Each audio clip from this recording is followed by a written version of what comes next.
him off was a hero.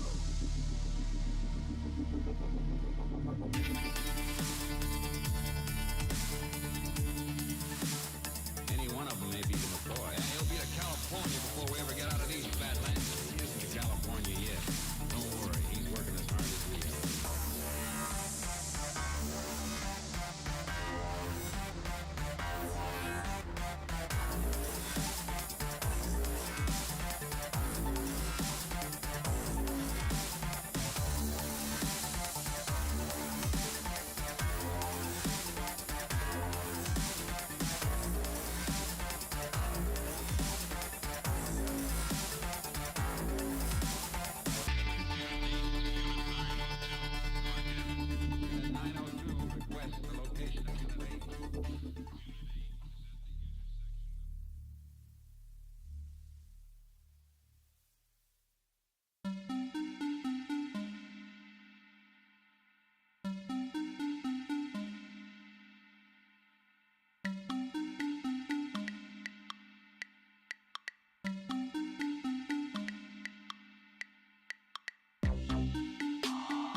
Ah, the first day of spring. Birds chirping, the flowers beginning to bloom, the green returning to the land.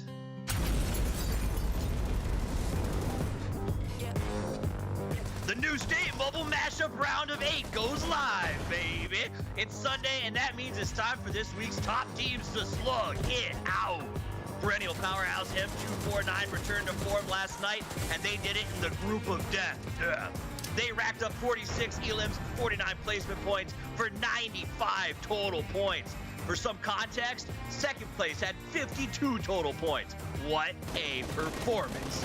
Towering over the competition last night in Group B were caster favorites, the Panthers, with 103 total points.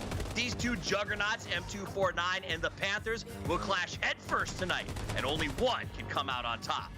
Looking up at these two towers of terror is a whole fellowship of worthy contenders. With 3 tickets to the grand finals up for grabs, tonight's contest is sure to be one to remember. 8 teams, 3 tickets to the grand finals up for grabs. This is the new State Mobile Mashup. Let's drop in. My name's Soffies, and it is my honor to host you guys through the next couple of games as the top 8 battle for dominance. Before we get into all of the action, let's take a look back at the format to remind everyone just how the week went and what is on the line. 64 teams dropped in to start this weekend off, and yesterday it was down to 16, where the 2 groups played to determine the top 4 from each one to advance to today, the final day round of 8, where the 3 top teams at the end of play today will advance to the grand final on April 1st to play for their share of $200,000 in prizes. It is going to be a massive event, but first, you've got to get through these rounds. So let's take a quick look back at what happened in the group of 16 with the perfect pontification of Porosaurus. It's highlights! Yesterday, we watched M249 return to their usual unstoppable selves and run rampant over the entire lobby. In a dramatic display to end Game 5, they tried to rush down BIS with a pan, but ended up giving away 3 kills. Those 3 points made all the difference at the day's end, allowing BIS to advance over Vengeance by 2 points.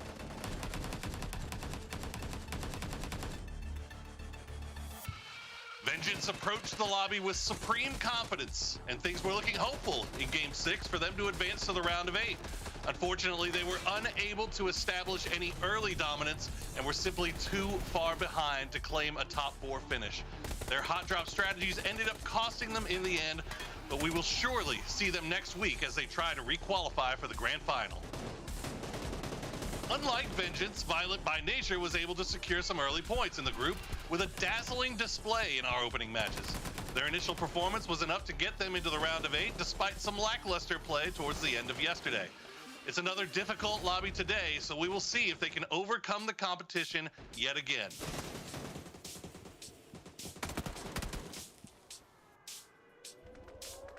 Burn in Silence showed us the very definition of consistency as they finished third in placement in 4 consecutive matches yesterday, although a lack of elims did allow Vengeance to come close to overtaking them. Let's see if they can continue to be a late game threat and secure a ticket to the grand final.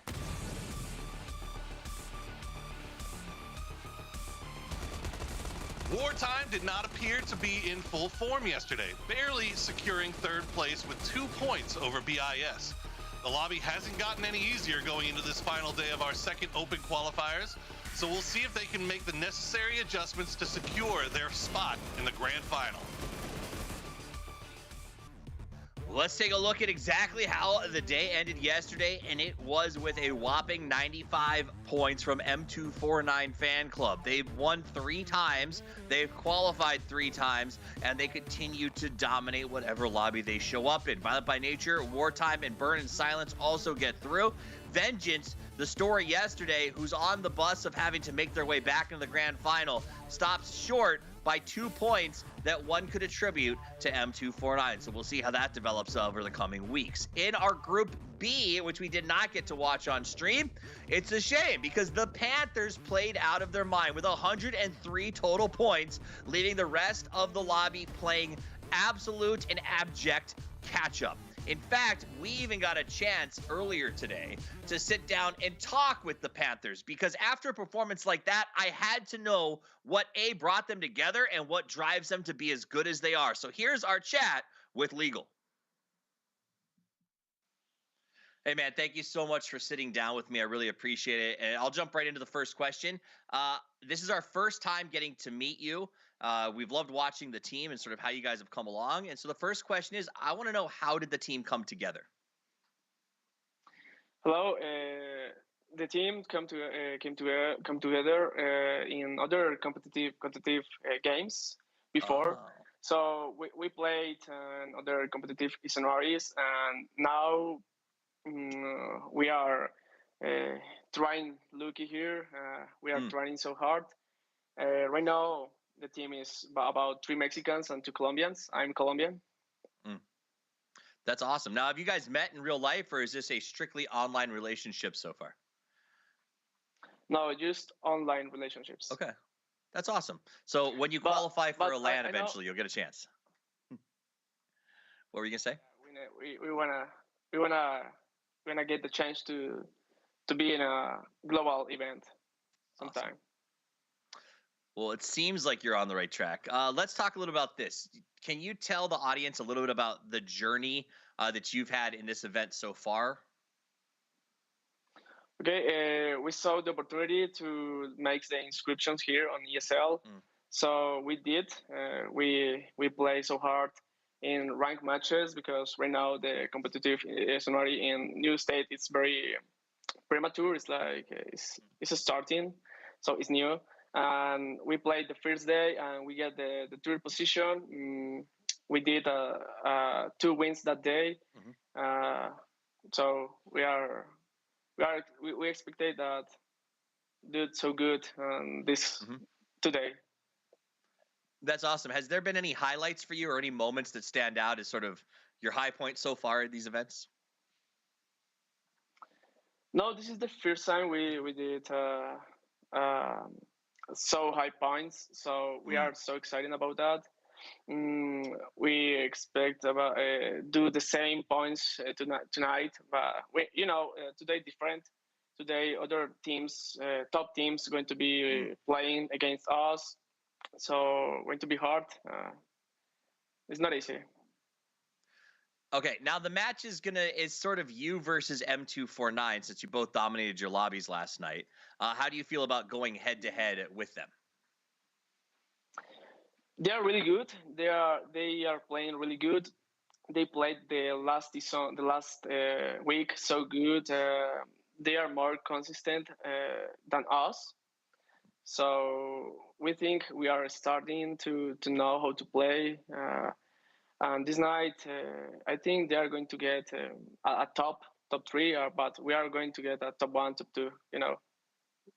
Nice. I like that confidence. So let's just roll that over into any shout outs you want to give. If you want to say hello to the fans, if you want to shout out to the team, whatever you got, now's the moment. Okay, for the Panthers, about my team, we say hello for the fans to get more fans, and try make the inscriptions, and maybe it's other good players saying this. Awesome. Do you have a social media you'd love people to follow you on? Yeah, they can find me like Legal PUBG M on Instagram. So follow me. Thank you very much. No problem. Go check them out. Good luck. Have fun tonight. But more importantly, win. And we'll see you in the grand finals. Yeah, thank you. You guys at home, follow him on social media, and we'll follow him in game to see exactly how the Panthers do. And I say we, because I won't be doing it alone. I'm going to bring in the incredible casting duo of Davosaurus Poristache to join me on game number 1. Gentlemen, welcome. Glad to have you. Poro, how you doing? You look happy. I am fantastic. I'm very excited. Look, we've been talking about M249 for, it feels like, weeks now, and now it feels like we finally got a little bit more competition in there with Panther. Dave, do you agree? Or is it M249 show? It's going to be the M249 show, but we could say, the Panthers are going to try. I'm all for it. All right, let's do this. Let's take a look at those rosters. A quick reminder for everyone at home exactly who's taking the field, and a chance for the two of you to tell us which teams we should keep an eye on as we go into game number 1. Dave? Let's go. M249 all day long. I'm going to be the conductor of that hype train. There's nothing stopping them. Yesterday, they finished the night with 95 total points. Woo. I think 40 points ahead of second place. Ain't nothing, man. 40 points ain't nothing. So let's see if maybe Poro has a hot pick here. Oh, you're tripping, man. He's nuts. He's gone full into the fan club. I'm on the Panthers. I'm on the Panthers train. I think that they are not going to be able to. M249 not going to be able to stop the Panthers. They were looking too solid yesterday. The only thing I'm a little bit concerned about for Panthers is that M249 has literally nothing to lose. Well, we're going to find out. Is it going to be M249 all Dave, or is it going to be the Pora Panthers as we kick this thing off? Who leads? I don't know, but game 1's about to start. I'm out of here. There he goes, taking off. Cape fluttering in the wind, Dave. Just like that, he's gone. You like how he made sure to ask us our picks, but he never actually went on record with anybody? Mm-hmm. Yeah, he did DM me though. He DM'd me. He said obey. He said obey. That's his pick. Okay. So we'll see how they do here tonight. Look, hey man, I believe. Anytime that I feel like we talk about either one or two teams almost exclusively, it feels like there's always some team that maybe we weren't looking at that just kind of comes up out of nowhere and has just a dominating kind of game. So who knows? Maybe it'll be Obey this time around. Maybe it'll be STX. Maybe it'll be somebody that we weren't even considering. But right off the bat, playing in a cut right down the middle, Dave. And Loganville going to be right in the dead center. Yeah, Loganville right there. Boom. Boom. About 3 different teams. The Ville. We're chilling at the Ville here for game number 1. Looks like 3 teams going to be parachuting right above that. Who's going to take it? Question is anybody going to contest M249 fan club? They are going to be team number 6. Looks like they're going to have it all to themselves. And I brought that up because last night there was a team that was crazy enough to contest them in game number 1. And that team was Vengeance. And they got wiped out in the first 30 seconds and did not qualify for today. So M249, Porosaurus, getting that respect here tonight. I mean, they deserved it. If they haven't earned it by now, man, I don't know when they're going to earn it. But it's crazy. Everybody talking about M249 going for those pan kills on BIS and that being the difference. Oh, no. Oh, no. Oh, no. That's not what you want to see right off the bat with Honor. Has so many bullets left in the DP, but he can't get the knock. No. He's got to reload that dinner plate in shame as Zerx crows and will just dip on out. Out of there. Out of there. Missing the door, though. So they were connecting some of those bullets on the vehicle out here. Jedi might have a second chance out here, but not looking in the right direction. So KRAFTON able to safely go towards Graveyard with their teammates. That is going to be wartime here. Graveyard, a really good spot to get loot because it's all scattered all over the place, but it's a really strong spot because there's a lot of drone credits there. And we have seen the meta kind of develop throughout the 2 weeks of the new state mashup. Drone credits are key. They are key here. And with Graveyard in particular, there's a bunch of drone credits scattered all around the little statue right there in the middle, in the center. So it's very easy just to quickly run over and just collect it as a team. Sure is, man. And they definitely will. Bird. Oh, yeah, and the crows. And watch out for the crows. Yeah. Watch out for those things, too. So they'll come and get you sometimes. You got to be careful. Yeah. Birds are real, even if they are in New State. Only playing with 3, though. That is going to set them back here in game number 1. I know we got 6 matches tonight, but the goal, top 3, right? Top 3 get the golden ticket to grand finals. That Toffee's mentioned has a $200,000 prize pool. And then, of course, tonight, first place, $3,000, Poro. That's pretty solid. I mean, shoot.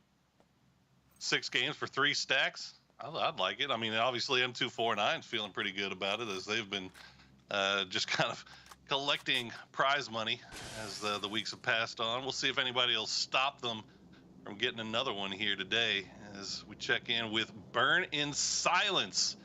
Now, Santi, I think it was it Santi that M249 tried to rush? Yeah.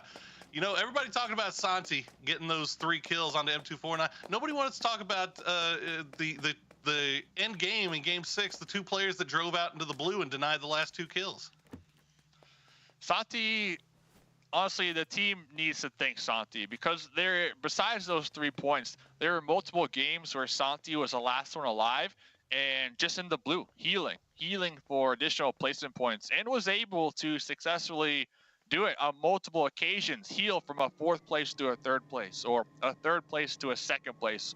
And we had the opportunity to catch it live on stream. And those little plays, like, it all adds up. It all adds up. I know they got those 3 elims from M249 rushing them, but Santi was still clutching it out all night long before that play happened. So if there was a player that definitely deserves the praises from yesterday, I agree with you, Santi all the way. Yeah, I mean, you could talk about the kills that M249 kind of gave over to Santi, but like you said, I mean, the just being able to survive as a solo and stay alive a little bit longer, get a few more placement points here and there. I mean, we see how important every single point can be when it comes to that cut line. So Santi staying alive, doing it for the boys as we check in here with the boys in purple. Going to be Violent by Nature, and they're getting a little bit close to the Ville, getting a little bit close to centering up, but no shots coming out from anybody just yet.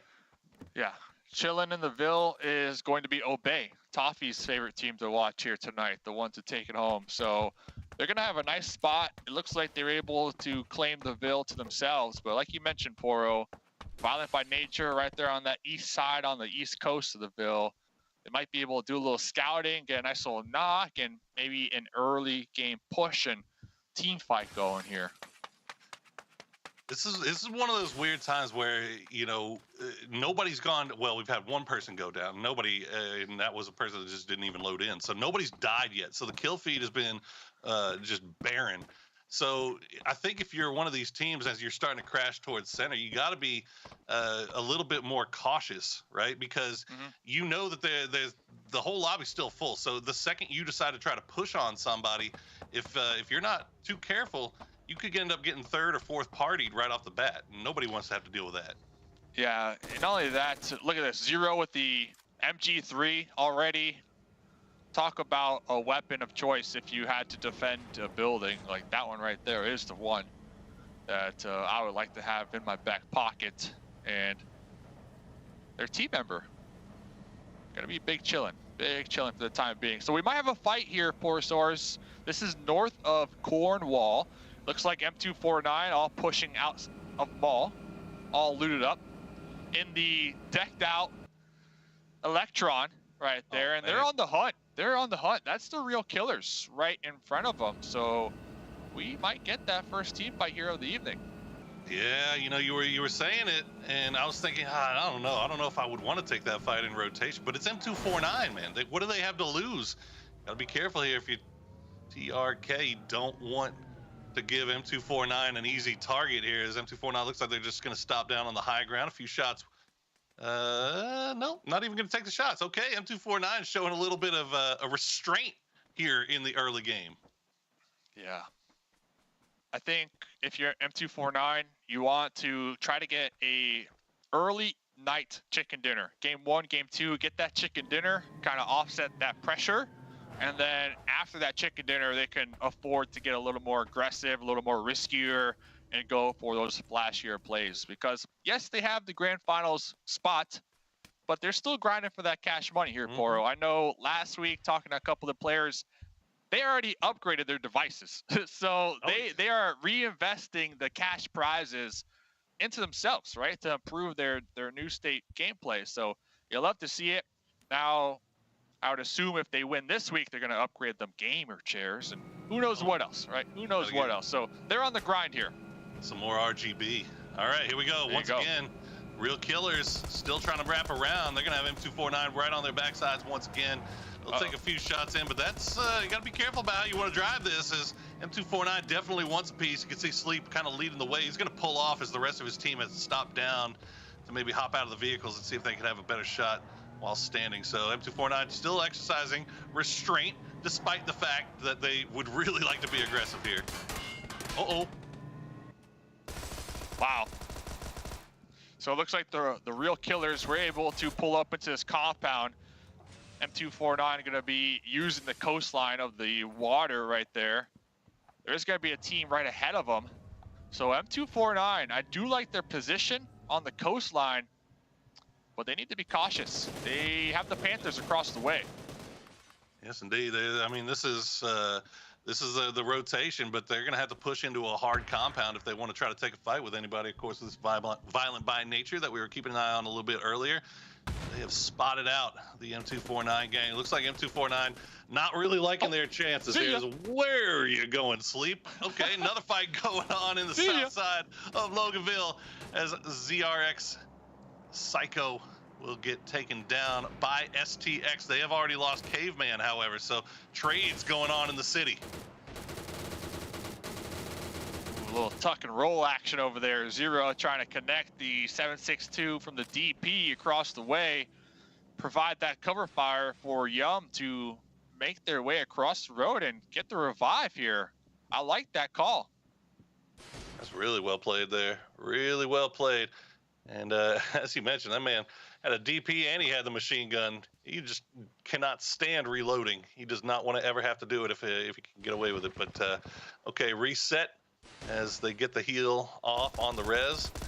And now Yumi just trying to hold the line here. That Tommy gun, man. If I've learned one thing from watching M249 and from watching some of these guys, those kitted up SMGs are terrifying. Yeah. Tommy gun all day. And Jay White's position is crucial right now for Syntax. Up there on the rooftop, was able to spot out the potential push from the duo from Obey from across the road. And now there's just two more left here, Poro. Be real careful. They haven't been able to flush out the two knocks yet, so that is potential reses he can get. Psycho trying to wrap around. Looks like his teammate Jay White sees this, though. Yeah, I think Jedi's trying to hold the line here. This might be a bait more than anything, as Yumi gonna try to hold the line as Jedi's making a push in for Jedi. You got to be careful. Don't do that as a solo. Have a shotgun rider with you. Otherwise, you take that risk of getting knocked and flushed instantly. Uh-oh. Uh-oh. Uh-oh. The Tommy gun. Just like that. Looking at the doorway. Jedi, the solo rider, like you mentioned, instantly flushed. You got to be so careful when you're pushing around these buildings like this, because like we just found out, Jedi just found out, it's so easy to reposition and just kind of crouch down, rat it out, wait for somebody to make a move, and Yumi playing it perfectly there. So now SDX find themselves down to 2, and now if you're Obey, you got all 4 back up. Maybe you're thinking about making a push of your own here. Yeah, Psycho, that rotate to get the pick up on the teammates was huge, and how the tables have turned after that one push. A nice little grenade, and now it's up to Jay White to defend that rooftop. Looks like Zero gonna be thinking about possibly tossing a grenade. Was gonna toss one up here, not cooked to perfection, but Jay White, 1v4 situation here. Got the Tommy gun. Yeah, this is a big danger right now for Jay White, too. Hanging out on that roof, you can see on that mini-map, that team in pink is going to be wartime. They may sneak over here if they can find some kind of angle on here. It's not really the safest place for Jay White to be, but Obey still pushing through. This is how you want to push through a city, Dave. You want to have your boys with you, just in case you do take that knock, they can immediately trade it out before the flush comes through. And it looks like, okay, Jay White, you got your sneaking pants on. Yeah, behind the couch. Oh, wow. They might think Jay White evacuated the back end of that building where their team member across the road did not have sightlines on. So Jay White might have lucked out. We can see the 3 squad mates of Obey down there on the ground level looking for him. But right now, Jay White, right on the edge, Poro. Oh, no, you don't. Oh, no. Why are we moving Jay White? Okay. We're right on the edge, right? And you talked about it. Wartime are now going to be pushing in the general area, and they might be the perfect distraction to allow Jay White to continue to survive here.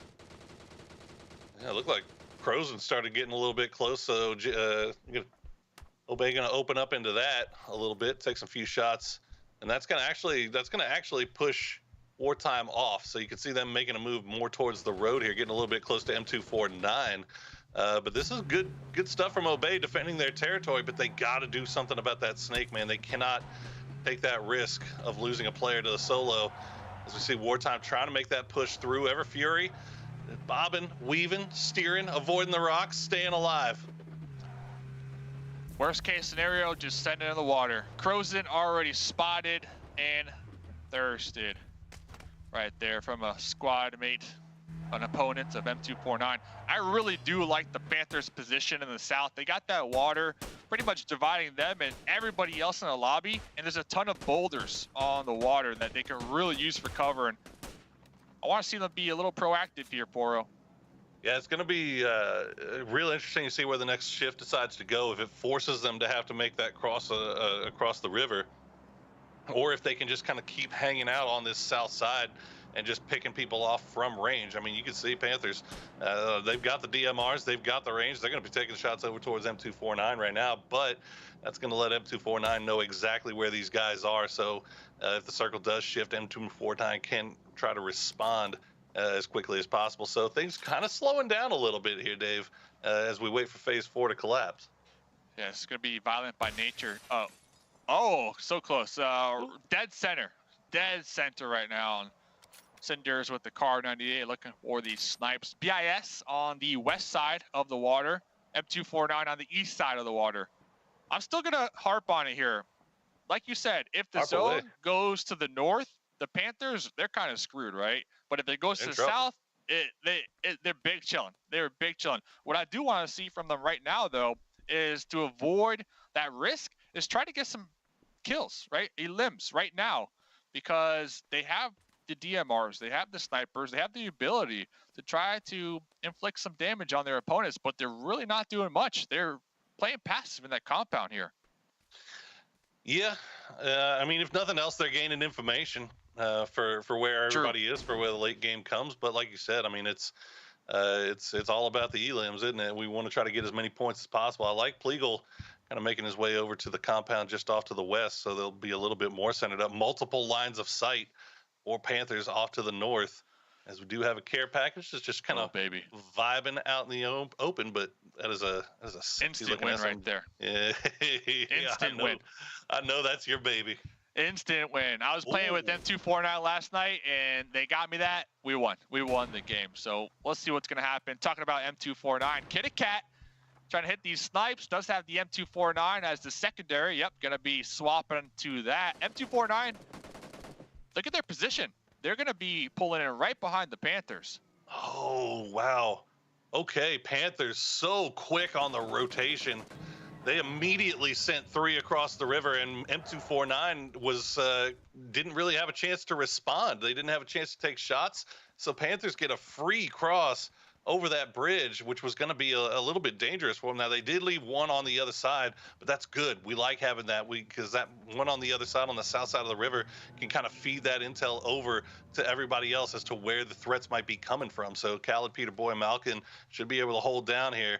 Look at M249 start to creep down towards those riverbanks with sleep. Okay, they're scouting. I thought, oh, they see, though. They see. Legal across the way. Playing that anchor position like you're talking about. They're going to be spotted, though. Got the mini. Suppressed. You know you want Legal. this. He does. He's just feeding that into information over to the rest of his boys, letting them know that Burning Silence is hanging out on those rocks. Keep an eye out on him. Be careful. Legal does need to play his life here a little bit, though, because if he goes down, Panthers will be right on that coastline and be getting pinched. Meanwhile, everybody's having to leave the Ville, and it is a rough rotation here. Run over. Bay trying to make it through. They're going to find a run over here as Psycho will try to get one, but he's going to get taken down in return as the leaderboard, the kill feed is starting to light up as everybody trying to make their way down south.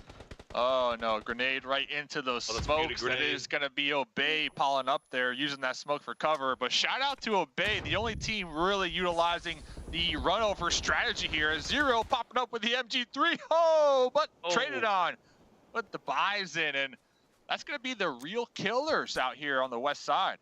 Yeah, honest, big credit to Real Killers. I mean, that wasn't even the full team. I mean, they had 1 down to the south, kind of keeping an eye on BIS. So they lose 1, but they end up cleaning up all the rest of Obey. So Obey is out. They did get 3 elims for themselves, though. So not a completely wasted case. They'll be able to collect some points and think about what they're going to do for the next game here as we check in with M249. Look who they found. It's going to be Violent by Nature. Too easy right there. Jason with the Vector. Got the custom kit on it, the long barrel. Kitty Cat with the M249. Looks like they're going to be popping some heals, boosting on up before making this 3v3 push. They're going to try to open it up with a grenade knock here. It's going to be right there on the north side of the zone. This is not in the circle, by the way, Poro. No, it is not. And it's actually, the Panthers actually snuck one away from M249. They caught their trailing member sleep, so M249 down to 3. Meanwhile, while all this is going on, the circle does shift, and it is going to favor the Panthers down on that coastline, but they've got to deal with Burning Silence. But this fight in the compound, you can imagine it's going to take a little bit for this to kind of play out, but M249, they don't want to wait for that. They're going to make the push. Ooh, I like how they're smoking out them sight lines before making the push to breach into the compound. Huge heads-up play. Let's see if it works out for them. And they'll find one. We'll see if we can kind of see it going on in the kill feed here. Is now Jedi has popped up over the top to try to help out the Panthers with their BIS issue. But it looks like the Panthers just fine. They'll take out Cry. I think that's all of them. That's done. BIS out. As now Mick is hiding off on the side. Can he get the flank? He's got a good flank, man. They're not even looking for him. Now they see him. Oh, they instantly turned on. Instantly turned on. I want to point out real quick what Legal's doing down there, because I just realized it. Legal has a green flare, so if their teammates get knocked out, they have the potential to call in a green flare in the south where nobody's at right now. So that is phenomenal from the Panthers to see in game number 1. We like that. Legal will make that swim across the river. So now the Panthers back to 4 strong, playing from the coast. They've got 6 elims already. M249 have the same. And this is what we're expecting, Dave. From the beginning of the day, we figured it was going to be Panthers and M249. Oh, the trade comes through. They need to get that res quick, because M249, they see that in the kill feed, and they're starting to make their way over. Ooh, Kitty Cat caught in the open right there. does have the bowler to work with. Position is compromised. All these Looking like a sprays Panthers are game. absolutely disgusting. Cairo will go down, and the final circle is going to favor over towards M249 for what it's worth, but it's down to Kitty Cat and Jason. They've got a wide split here. Malcolm will find Jason, will find the shots. The AK spray through the blades of grass, and that's going to do it. The win going to the Panthers in game number 1. You're lucky, Poro. You're lucky, Poro. All right. You're lucky, man. That, Dave? You're lucky. You're lucky. All right. Kitty Cat got caught in the open. Jason popping up with the Vector versus AKM. I got to give it to the Panthers, though. When we're talking strategy, that was all planned out. That push from Legal across the water, Legal's decision to hold back there with that green flare, all planned out. So the Panthers, they're thinking bigger picture here, right? So if 3 of their teammates across the water would have got knocked out, Legal was big chilling down there in the south. So they had the opportunity, if they needed to take it, to call in another teammate down there with a huge buffer zone to work with as well. So I definitely got to give props to where props are due. And the ability for the Panthers to use these drone credits like that in game number 1, I'm impressed. Could be the giant killers, Dave. It could be the giant killers. I'm just saying. It could be a thing. But you look, hey, got to give credit also to M249. They're still doing their thing, man. They still look absolutely terrifying as they just ran through a couple of teams on their way to that final 2. But as you said, they kind of got caught out in a bad position. Wide open field. Panthers had that ridge line to work with. Landed some beautiful shots in the end. But still a really, really fun game to watch there in game number 1. Yeah, only if M249 had me playing on the team game 1, we might have gotten the chicken there. Hey, ladies and gentlemen, we're going to send to a break. 5 more games to go. Don't go anywhere.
full hearts can't lose. They may not be from Dylan, but the Panthers are on the prowl as they dominate game number 1.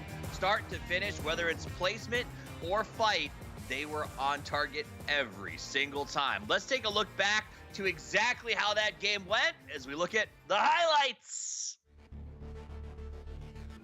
It was a fairly typical game, as we're starting to see at the beginning of these events, where it starts a little bit slow. You have one good fight during the drop, and that's what we got to see here coming out of the opening sequence. Now, I know Mustache Dave told you all that I am a big fan of Obey, and I'm not against it. They started with passion, they started with aggression, but ultimately couldn't close out the last member of their first fight and get caught in a real meat market here with the real killers, who do catch them off guard and then do it with the Bison.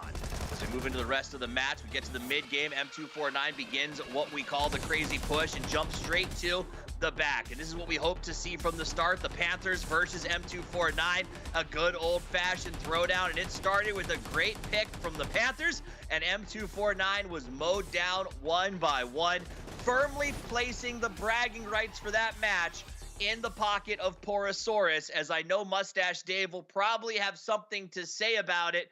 Let's get them in here so they can talk a little bit more. The grudge match has begun, both between the players and the guys. While you work this out, let's take a look at the standings, because the Panthers... Yeah, let's look at those. Woo! Look at those standings, Dave. Yeah. I think Dave's dying inside over there. Hold up. I'm lagging out here. I got 20 points, man. 20 points. But yo, look, hey, M249 fan club still looking hecka dangerous. I mean, the Panthers, fantastic meta play in that first game by taking the low side, and they were able to then play that ridge line. Is it going to work out the same every single game though? I don't know. M249 is still looking pretty scary. They do. Lucky. I wouldn't write them off, Dave. Lucky. That was okay. That's a bit much. The South shift. The Panthers were bold. They held it. That was a risk, right? Because if it had gone it all north, they would have got smunked on. But they did it. They swam across. And what you noticed, Dave, was huge. The idea that they're doing a 3-1 split with a green smoke on the back, that just seems like some next level planning. Yeah, and honestly, I know I'm joking a little bit out here. We all know M249 probably going to be number 1 at the end of the night, but shout out to the Panthers. Yeah. I've been following Legal for about 2 years now in other Battle Royales, and this player has got heart, and I believe they're the IGL too. So all that experience is definitely coming into play here, and the ability for these players to come into New State and quickly adapt to the whole drone credit meta, that's amazing to watch. And we get the opportunity, right, to kind of watch the metas develop here throughout the weeks of the New State Mobile Mashup. And I love having you here. You've specialized in mobile. You know the scene very, very well. I love that you knew who Legal was, because when I got here to work today, they said you have to talk to Legal. And I genuinely thought I was in trouble, but it was just an interview. Woo, whatever I did last night. Now, if you guys, real quick, I want to tell everybody at home that if they think they've got what it takes, remember the Panthers were kind of low-key when they started this event. You guys have a chance to sign up. We have one more Open Qualifier, and we have one more Influencer event coming up next week that will result in 5 qualification spots for the $200,000 grand final. So head to esl.gg/New State Mobile Mashup to get in the game. You can't win unless you drop in. So let's do it. All right, gentlemen, let's get back to chatter chat. We got the business out the way because I do want you guys here. The game, it sounds like, is pretty much already underway. So I was going to chat with you, but instead I'll say Panthers M249, let's go Obey. Well, the business might be out of the way, but Panthers about to give M249 the business, Dave, as 10 kills. They already got 8-point lead, man. They already got 8-point lead. And but look, I will say this, right? M249, they're a team that likes to chase guys down, right? They like to chase these squads down. They want to try to chase the points. Nobody was really biting that game. And maybe that might have been what slowed them down a little bit. Yeah, always the first couple matches, really chill, calm. These teams trying to feel out the lobby, right? Because all week long, these teams, they don't have the opportunity to play all against each other. It's every night you're playing against different teams. So that was the first game that each and every squad, all 8 of them, had the opportunity to kind of verse each other and feel it out, feel out the play style, and and the gun skills, right, of their opponents, honestly, here. So I think that's what M249 were doing. They were just feeling out the competition, but the Panthers definitely taking advantage of those zones that they were given there, and they played it really well, Poro. So I give it to the Panthers. They started really hot out the gate. They got a nice point lead. So now, if we're looking at the Panthers still, they just got to maintain, in my eyes. Just maintain those consistent points. Top 3, they could easily get it with that last game. Oh, yeah. Oh, yeah. And I'm curious if this far south edge drop is part of the plan of avoiding any early game confrontations with M249. Maybe they saw that M249 tends to like to go up north, try to work their way down. Maybe Panthers is like, you know what? Let's just go to the south, and we won't have to deal with any of that nonsense early on. Yeah, and I wouldn't be surprised, right? Because just talking to a couple other IGLs from other teams, one thing that they all have in common is they all want to avoid M249 in the early game. Everybody, and that's a solid plan, right? Avoid the strongest team in the lobby. You're already setting up for success in my eyes right there. So I like it. They already have a lot of points. We can see 20 points right there in first place. All you got to do is just play it slow, honestly. Play it slow and let the elims come to them, right? Just play the zones. And they could easily go to City Hall from where they're currently looting here. Yeah, I mean, that's what they did last game, isn't it? I mean, they played that southern side. Even at one point we were talking about the fact that, hey, they got good position, but they're just not, they're not going to get elims from over there. And in the end, they end up still crossing over that river, still collecting about 10 kills to go with the victory that they ended up procuring. So in the end, no harm, no foul here as we check in with M249, just outside of Circle 1. Now, they do have STX off to the east, but you got to imagine STX don't want any of that. No smoke. STX, not a team that has the golden ticket either, right? And when I talk about the golden ticket, I'm talking about the grand finals, baby. M249, they got that golden ticket. They are playing this lobby. Violent by Nature, another team already with that golden ticket. So if those two teams really want to kind of be the thorn in the side of a couple of these squads looking to qualify here tonight, they definitely have the ability to do so. They have the flexibility to do so here, Poro. I would go as far as to say they have the responsibility to do so. If you got your ticket to the grand final, right? You got your prom tickets to the big dance where you're gonna try to get all that big money. Why would you want to take a risk that it seemed like Panthers would come in there and make your job harder? It just doesn't make sense. So in my mind, if I'm M249, I'm hot dropping Panthers every single game, regardless of what happens. As long as if I could take out a couple of them, if I can make their life just more difficult, I'm happy. Let me add them. Okay, so I'm going to go with Violent by Nature then, because Violent by Nature have a player named Jedi, and Syntax have a player named Jedi. Ooh. So I'm fighting to see who can keep the name Jedi here if I'm Violent by Nature, if you catch my drift. I mean, that is important. We got to know. We gotta have them square up in a final circle just to see what happens, don't we? Pans only. Pans. Work. I'm all right with that. I'm good with it. Work, set it up. Now, a big team that we really didn't see much from them in game number 1, and I believe it's because they only had 3. If I'm not mistaken, they got 4 now. Has to be Wartime. This is a team looking to qualify. This is their first week that we had the opportunity to kind of watch them on stream here. Talking to KRAFTON, their IGL, they said yesterday they were testing out some new strategies, because I asked them, I said, hey, what happened yesterday, right? They qualified, but they weren't popping off. The first day that we saw them here in Opens, the first game, they had a massive amount of elim points. They were taking fight after fight, and this is a team, another squad with competitive Battle Royale experience from other titles, right? So it definitely was seen firsthand in that first match they played. And then yesterday, just passive. And I was like, what happened? And they said they were just testing out some things. So I said, hey, I respect that. So tonight, the goal is to hold it down, number 1. This is what they're telling me. Number 2, qualify. Number 3, get a bunch of elim points. They recognize the importance of elim points. A lot of teams, I feel like, are sleeping on that factor, because if teams, in my eyes, really prioritize elim points, they would look for these elim points in the early game, Poro, where the chances of third party are a lot less, the chances of being able to call in a player with a green flare a lot higher. So just the fact that Wartime recognize that they need to be getting these early game elim points, I just love reading this, right? If you catch my drift.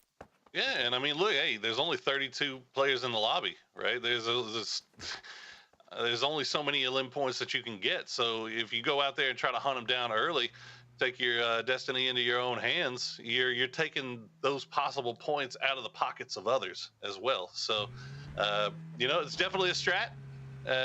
So far, not really working out for Wartime, but they've had a little bit of other issues getting a full 4-man roster into the game here. As Cronin will find Voxel, trying to make a rotation just by. Looks like Voxel will avoid for the time being. The rest of the squad still way off to the south, so Voxel needs to be careful here. Unfortunate, yep.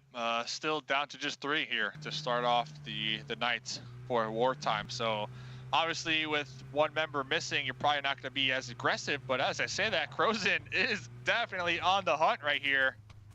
Maybe popping out with the UFP. Well, you gotta hit the parking brake on that thing before you hop out, you know? I want it sailing off on you. That is true.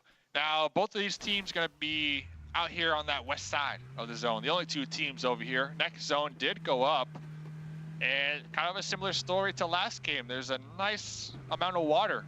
Just, yeah, sure is. You know, going to be impacting the rotations here. Yeah, I mean, I think if you're, I guess really just these 2 teams that need to worry, and Panthers, worry about trying to get over that river early on here so they don't have to try to do it later once everybody's all set up. But right now it looks like Wartime really does want to take the fight here to Burn in Silence. Shots all coming through from range. Doesn't look like they're going to land anything. It looks like Burn in Silence will just cross the bridge and make their way on to where they want to go next. This is going to be Violent by Nature.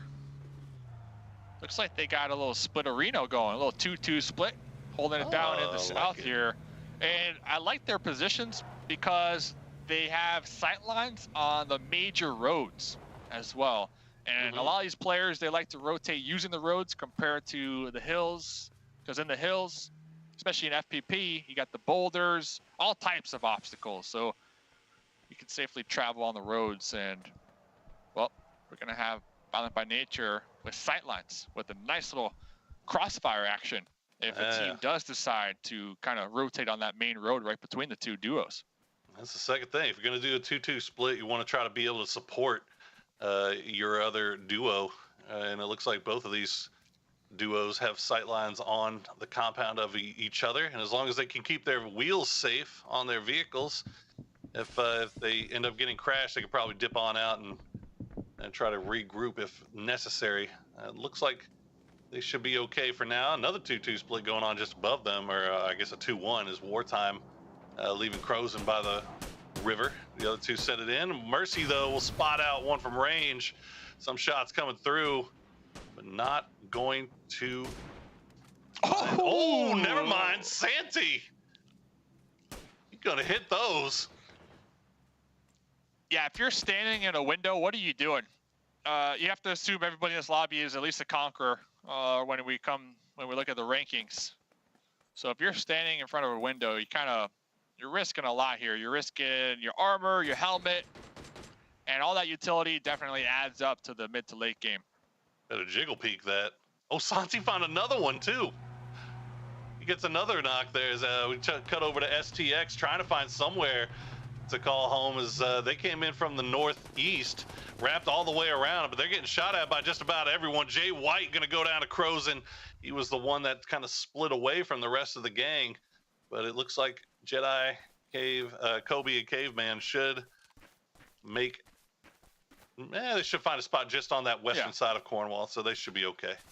Yeah, unfortunate that Jay Waite kind of got separated in that rotate and just pulled off in the opposite direction, trying to survive. And oh, we saw right there pulling right into KRAFTON, who wartime got a little 2-1 split going on here. So I like the fact that a couple of these teams, oh, looks like the car stuck. A couple of these teams are kind of evolving here in this lobby, right? They're utilizing these high-level strats such as the 2-2 split, the 3-1 split, and they're not all just staying grouped up here, Poro. Yeah, I mean, look, hey, you know, once you start getting a little bit more comfortable with everything, you start realizing other things that you could probably do. You want to try to take out those tires on the vehicles.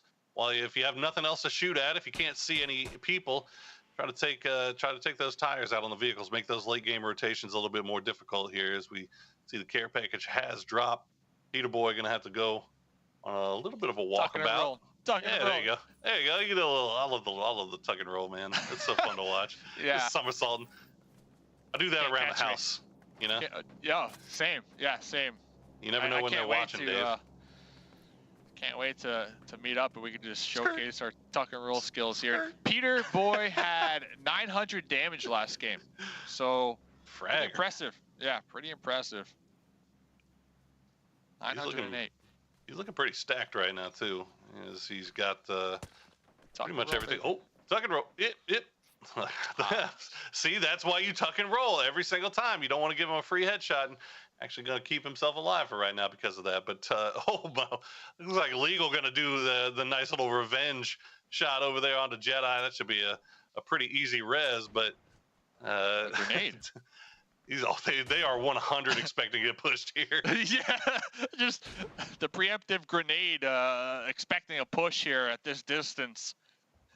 It just goes to show you how the nerves might be affecting some of these players here, right? How they're trying to compete, they're trying to make that prize pool money tonight, and they're also trying to qualify for the grand final spot here. So the nerves definitely playing a factor here in this lobby. Next zone goes up, so I expect the splits from Violent by Nature. They're probably going to group up, and that's exactly what they're doing. We see the Panthers going to be utilizing the southern side of this circle. They love the south, and I'm looking at the east though. We got 3 different squads here. Gonna be holding back a little bit. That shift is brutal. It looks like they're actually gonna adopt the same strategy they did in game 1 though. They're gonna put Legal on one side of the river and leave everybody else on the other. I don't think they know about KRAFTON down here though. We'll see where KRAFTON decides to go.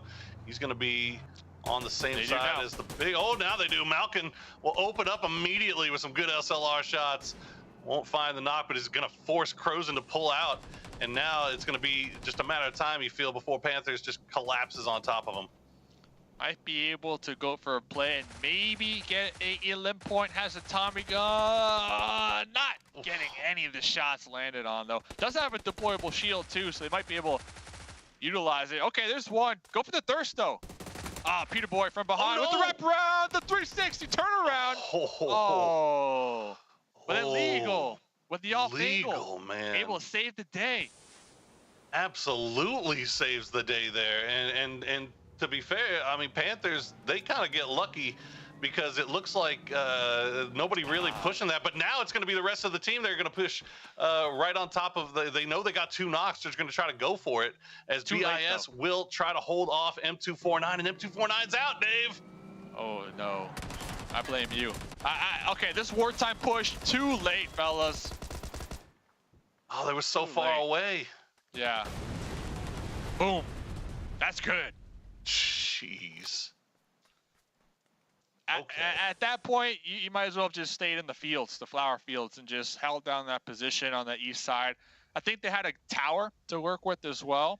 Yeah, you might be right, But the call to push in and support their teammate that was already taken out. And you know for a fact that there's 4 enemies. So it's already a 2v4. I don't know. Yeah, it feels like one of those things where they were just kind of like, oh, you know, you guys stay in the circle, try to play. I'll try to see if I can get anything off of this. And he got 2 knocks, and they got all excited. They're like, oh, 2 knocks on Team Panther. Let's try to go for it, man. Let's try to get in there. And You know, if they were going to make that rotation, it needed to be right when he was getting pushed. Right when Crozen was getting pushed. But Boss from across the way with the drone knockout. We saw this last night as well. Looks like that drone fell right on top of Mercy. Oh, dude, they're pushing. The real killers are pushing this. I mean, do it. Go for it. That's the time. There you go. That's exactly when you need to push. They immediately got that knock and hopped in vehicles. They know that this compound is really, really good for the late game. They got Mercy knocked. He will get res. They should know, be able to read that situation. But what a grenade. Gets Mick down to 1 HP. Doesn't get the knock, though. Mercy. Oh, if he had pre-fired that, it would have had him. Mitch going to go for...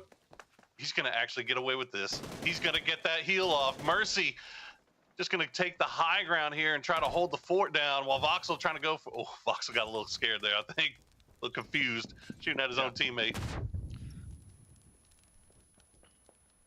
Nice stall tactic right there. But at the end of the day, you got 4 enemies tossing grenades on the second story. One of them is bound to at least splash and do some damage. Oh, fight's going on all over the place, Dave. You see that kill feed starting to light up. Here's Mercy, and Voxel will pull back, trying to avoid any of those utility throwables. Voxel will get spotted, though. He's going to go down, and now it's just up to Mercy, trying to hold down the pre-fire coming through from Mitch. Not going to be enough, as they will kill. Okay, they do get it eventually. Good push there from the real killers. Yeah, great push there. No hesitation, right? Kind of what we were talking about wartime, how there was hesitation. That's the opposite. No hesitation. They got a knock. The whole team immediately just pushed it. They tried to take advantage of the fact that the enemies were most likely going for a revive. So timing is everything. They got 2 elim points. They still got 4 up, around 3,900 drone credits. So they can even call in a red flare. They can call in some additional ammunition, some bandages, deployable shields. There's a bunch of options with that amount of drone credits in. And this right here, I believe, is the guard tower that the duo from wartime were holding down, and they decided to push out and go support Crozen. So look at the position that they had. Such a strong one here in this zone. Would have been good, man. Would have been good. Violent by Nature going to go ahead and backfill, and they will play this as 4 in dead center of this circle. They're going to spot out Obey trying to make their way in. Take some shots over towards Yumi, but no knocks coming through just yet. That's going to keep them at least right there on the edge of the circle. I think they're just thinking, don't push us. We don't want to get hard crashed here by any means. So they got to be heads on swivels there in that sniper tower. Legal calling in their teammate. We hear the plane. That means everybody else hears the plane. They're going to start to look up to the sky, and they're going to start to look for a free elim point. Let's see. The longest parachute of Callan's life here. Nobody look up here. He's trying to be sneaky. But you know what? I mean, Panthers doing what they should be doing, right? They know that that's bait for every other team to start looking up there. So Legal doing his best to keep TRK from peeking that too hard, and Khaled actually going to fall right behind him. So good, clean meta play from Panthers there, and Legal protecting his teammate, trying to make his way down. Huge right there. The pre-fire on the windows, on those angles that would have seen up there. That's huge, man. The Panthers, okay, Poro. I kind of get why you picked them. Now I'm understanding. Are you feeling it? They are showing up around? Here. Hey, I'm still the M249 conductor. Fan club conductor. But the Panthers, look at this. They got Legal up there, going to be in the north, holding down the real killers, able to relay any type of intel if they do push out of that compound. Then down there in the south, the trio holding down the south just in case Obey push, wrap around. Like, talk about zone control here. The Panthers got it. Man. The Panthers got it right now. Look at this. They got it locked down. They got everything, right? But the problem is there's still 3 full teams that all have to make their way in. So they got to be real careful about how they do this, because it could end up being this. It could end up being Obey trying to make a crash onto them, and then immediately they might get third party, so they have to clean this up as quickly as possible. They'll get one kill right off the bat, as Obey just going to try to drive on through. They're going to lose another one. They have to hop out of the vehicle. It's on fire. They'll find Legal, and that's going to open up the door for these other teams to try to make the push in. It looks like our team in purple is going to do that. Violent by Nature already on foot trying to push in and try to clean up whatever's left off of this, but Panthers will clean up that. They will get some more elim points in their pocket. Biggest mistake right there, pulling up in a Volta. Come on, the handling got nerfed in the recent update, and we saw right there they weren't able to dodge those bullets in time. And yeah, I like what you're saying. Violent by Nature, using that window, they saw the kill feed, and they used that push to push up themselves a little closer into the zone and get a nice little amount of cover behind these boulders. Oh man, I wish I would have seen them do it a little bit more though. Violent by Nature, they do lose one in the process trying to make that push, and as soon as that they took that knock, they immediately stopped. And the same goes for the Real Killers. I mean, that was the opportunity right there. That was the window to try to make the push onto Panthers, but instead they're just kind of hiding in their compound, holding that hard cover for the time being, and seeing if they can maybe third party whatever's left of Panthers and Violent by Nature. Okay, the new circle pop's going to go all the way down to the south, so Real Killers have to make a move here soon. Yeah, Peter Boy did the most damage in game number 1. Still going to be alive for the Panthers. Does have some nice cover to work with. In the smokes, has the AUG. Peel. Oh, ooh, almost burning right there. And yeah, all eyes are on the Real Killers. Like, what are they going to do up there to the north? They need to move, and I don't see them third-partying this. Yeah, I think the Panthers committed fully to trying to make this push on the Violent by Nature. They're going to see if they can get these elims. If they get third party by the Real Killers, so be it. But right now they've got to focus on one side and one side only. And for their part, Violent by Nature not going down easy, and they're actually going to get spotted out by the Real Killers. So they finally are down to 2. Peel going to take some blue damage as TP trying to hide through the smoke. They will take a knock there. Peel going to win the 1v1. No, he loses the 1v1. Peter Boy still on fire. Peter Boy still up and at it, is in the smoke, should be able to get a reset. Oh, but here comes the collapse from the Real Killers. Looking to get this chicken dinner, Poro. Oh, it's set up perfectly for them, and yes, they will indeed get that chicken dinner. They will get a nice little stack of limbs to go along with it, and I guess patience playing off nicely for the Real Killers there. Sure. Patience is everything, and I think after getting a chicken dinner in this lobby, you are a little more relaxed, right?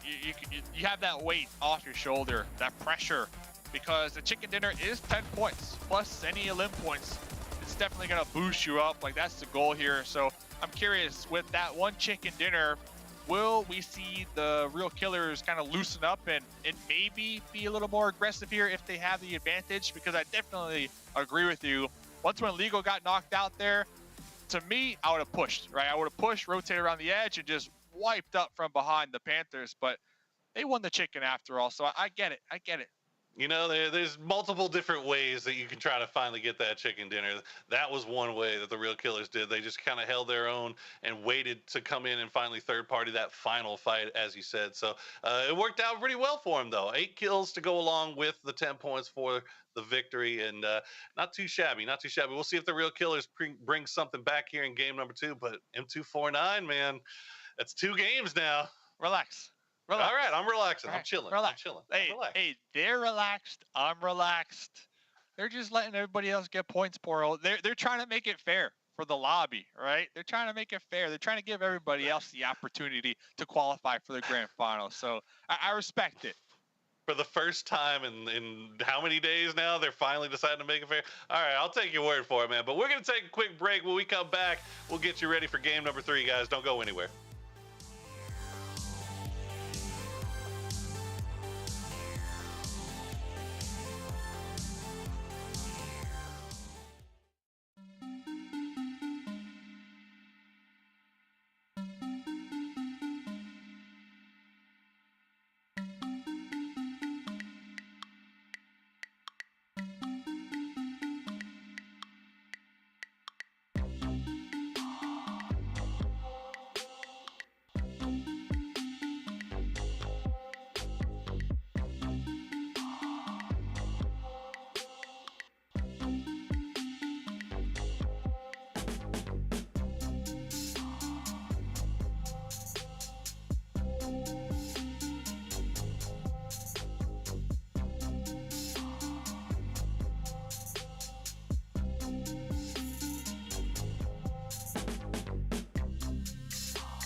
They're coming out of their cage and they are feeling just fine. They've opened their eyes and ended their match on the bright side as the team, the Real Killers, come out on top with some very smart play, but also, to be honest, let the Panthers, or I should say use the Panthers' own skill and aggression against them. My name's Toffees. Let's take a look back into exactly how that game ended. It's highlight time. Kicking off right here with a beautiful shot by Santi. Dink. Easy peasy lemon squeezy. If we're not knocking them out of windows, we're knocking them out of cars, because that's how the early game rolls. This is the Panthers in their early up fight against, this was violent by, I think it was actually Wartime that pushed into them. A big fight. I love the split. The second time in a row that the Panthers have used this sort of Madison County strategy where they like to hold two sides of a river and then collapse as the game pushes on. We saw some big fights. Burn in Silence goes head-to-head with the Real Killers here. If they hadn't survived that, they may not have made it to go the distance. We'll check in with Obey, a team that has been showing some signs of brilliance but can't quite seem to put it together. And then the Real Killers' final push here on the Panthers. They let the Panthers do the heavy lifting to clear out our third team that was sitting there, and then they just came in and mopped up. You cannot execute it cleaner than that. It was beautiful, and so was the call. We've got our two casters who've been joining us throughout this event and will continue to do so with his mustache, Dave and Porosaurus.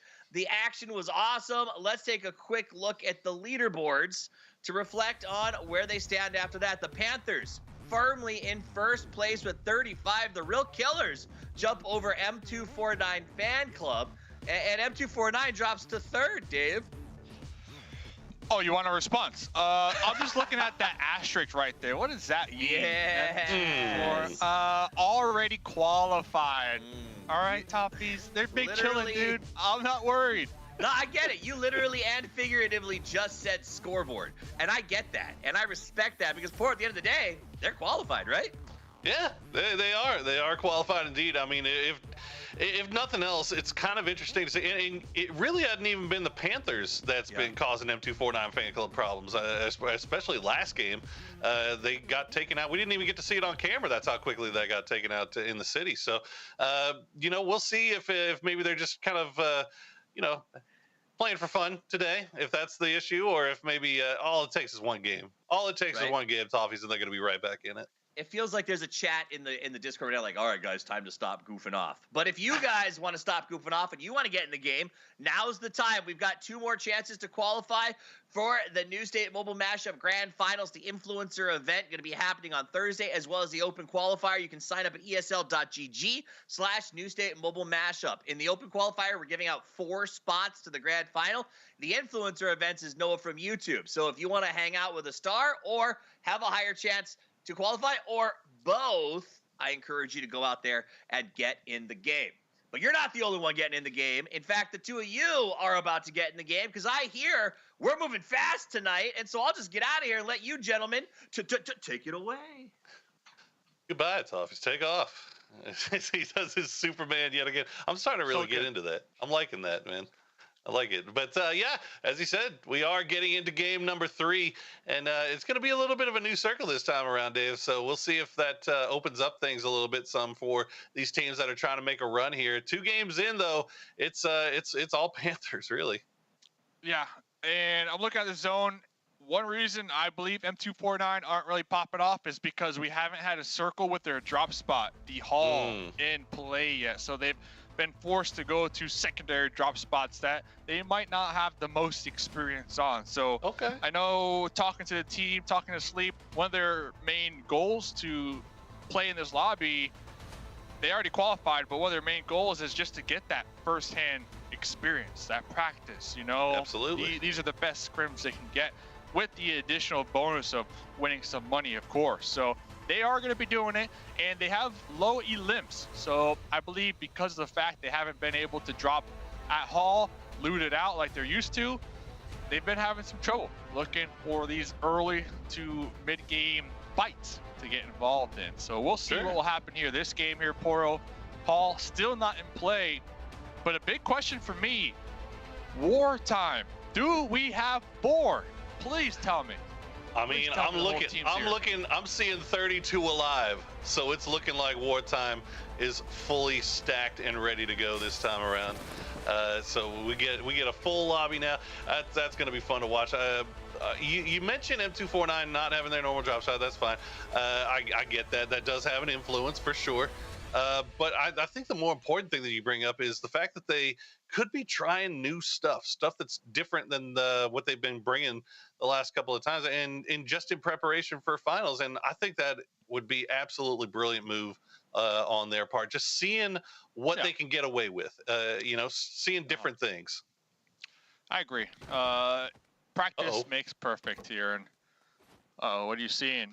This is going to be wartime. And the Panthers with the possibility of some Obey sprinkled in on there. Yeah, we got a little bit of a party going on here in the Southwest. It doesn't look like they've spotted each other out just yet, but they know very, very well that they are not alone here. As you see, Peter Boy and Legal starting to group up a little bit. Khaled still off to the south, maybe a little bit split off from the rest of the gang. Doesn't matter though. Malkin gonna open on with that bye, son, as Zero gets spotted out trying to cross the street. Yeah, just unfortunate, and we did get the numbers from Luke B. Shout out to Luke B. Shout out the top Luke B. 3 damage dealers are all part of the Panthers. Peter Boy, 1,300. Legal, 1,100. And Malkin with 870. So the fact of the matter is, you're hot dropping the top damage dealers in the lobby tonight. That's not what you want to be doing if you're looking to qualify here to the grand finals. Yeah, not ideal.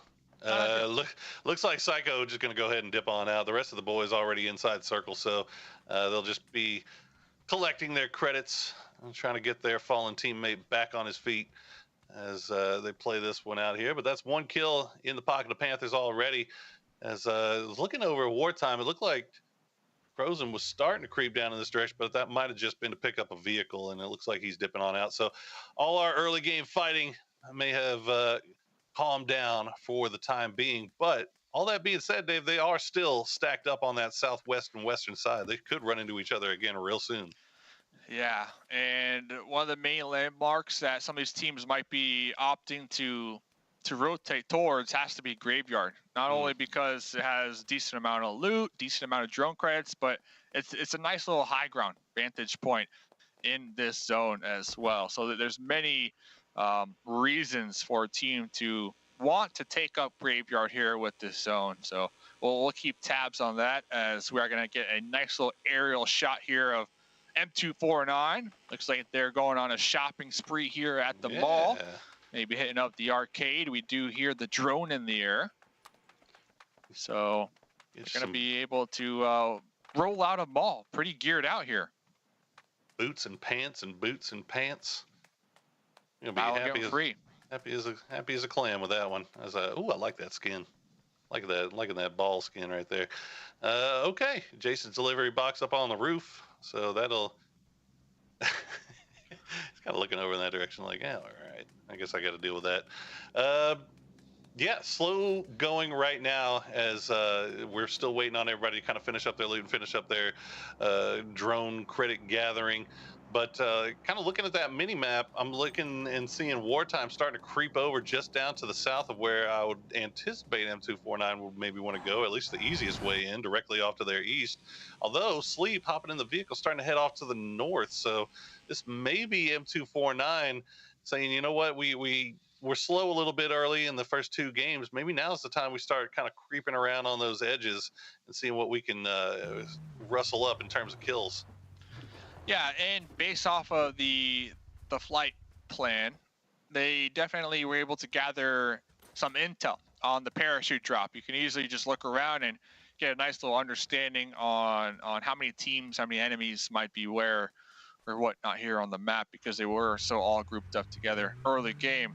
And it looks like wartime are going to be the first team out there on that west side to make the initial approach. I see King A scouting north of Graveyard, Crow's Inn not too far from them. Looking for a nice little spot here. Looking for a nice little spot to hunker down, turtle up for at least the early to mid game here. And it looks like King A might be spotted one here.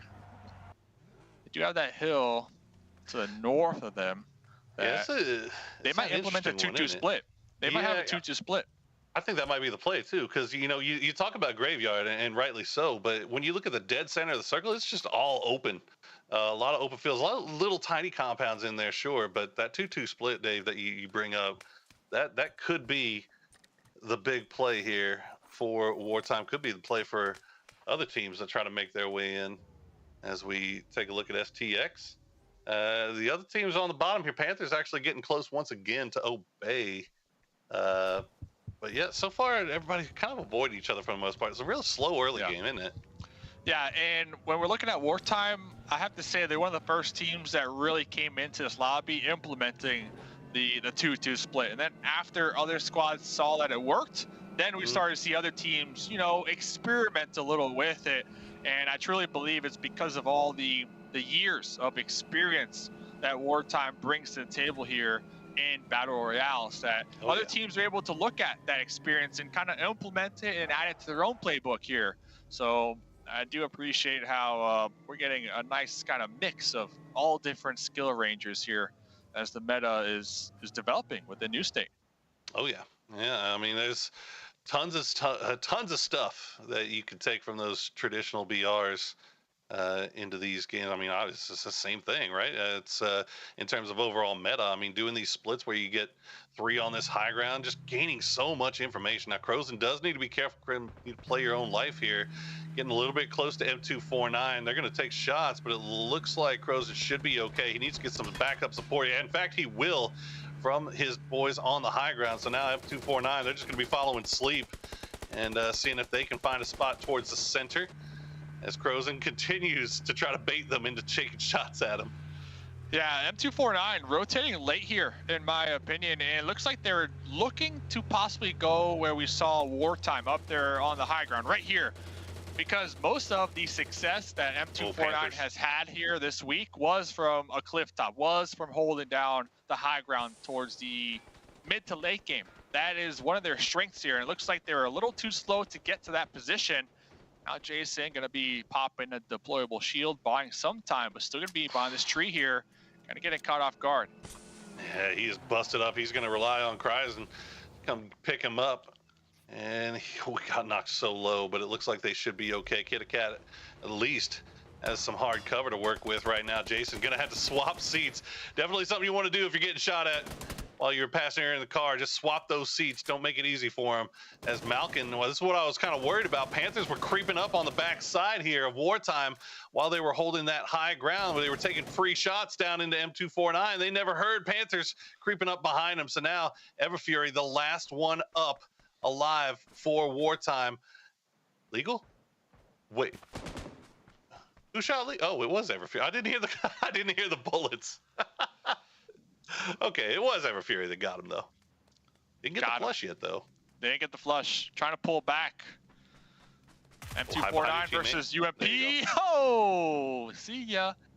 And just like that, M249 dodged a bullet because they were rotating towards Wartime, but it looks like the Panthers going to be the team to take out Wartime here down in the south of Graveyard. And that's another one of those little things that you could take from Khaled right there. He was using his knocked teammate as a shield, just in case they peeked up over the front before he was ready. He wouldn't take the damage there. And then Jason will take some shots. They're going to try to defend themselves here against Violent by Nature. And so far, it's not working out too well, as Violent by Nature is cleaning them up. Peel will go down, though. Will get flushed out as well. Jedi and Cinders, though, they're going to run right through it. They find Jason. Kitty Cat just going to hop in the vehicle and try to dip on out and stay alive a little bit longer. Sleep also still alive, so Sleep will try to provide some support from range here. But the damage is done. M249 suffering 2 losses here.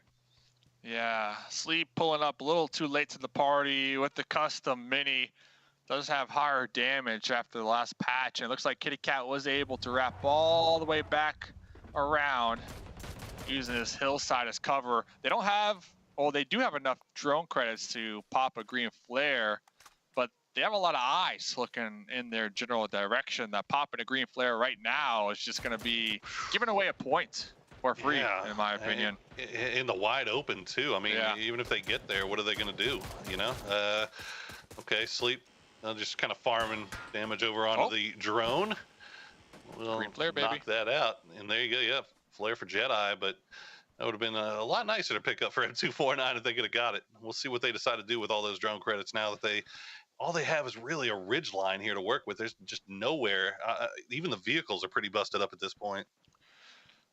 I do like how they're playing passive though, because I guarantee you the team comms for M249, they want to push this, right? Like they're just that aggressive as a team that even when they have the numbers disadvantage, they probably feel like they can win the fight because there's a high chance that they can. But they haven't really been doing so hot here tonight. I think playing passive, trying to go for that late game, trying to get those placement points, that's probably going to be the play here, Poro. Yes, indeed. Well, Team Panther, or the Panthers rather, will get Peter Boy back as their flare does get popped. They have that high ground, but look at this. You just see them creeping around on the south side. This is going to be Obey. They did a long wrap around, and if Panthers aren't careful, they might get taken by surprise here, Dave.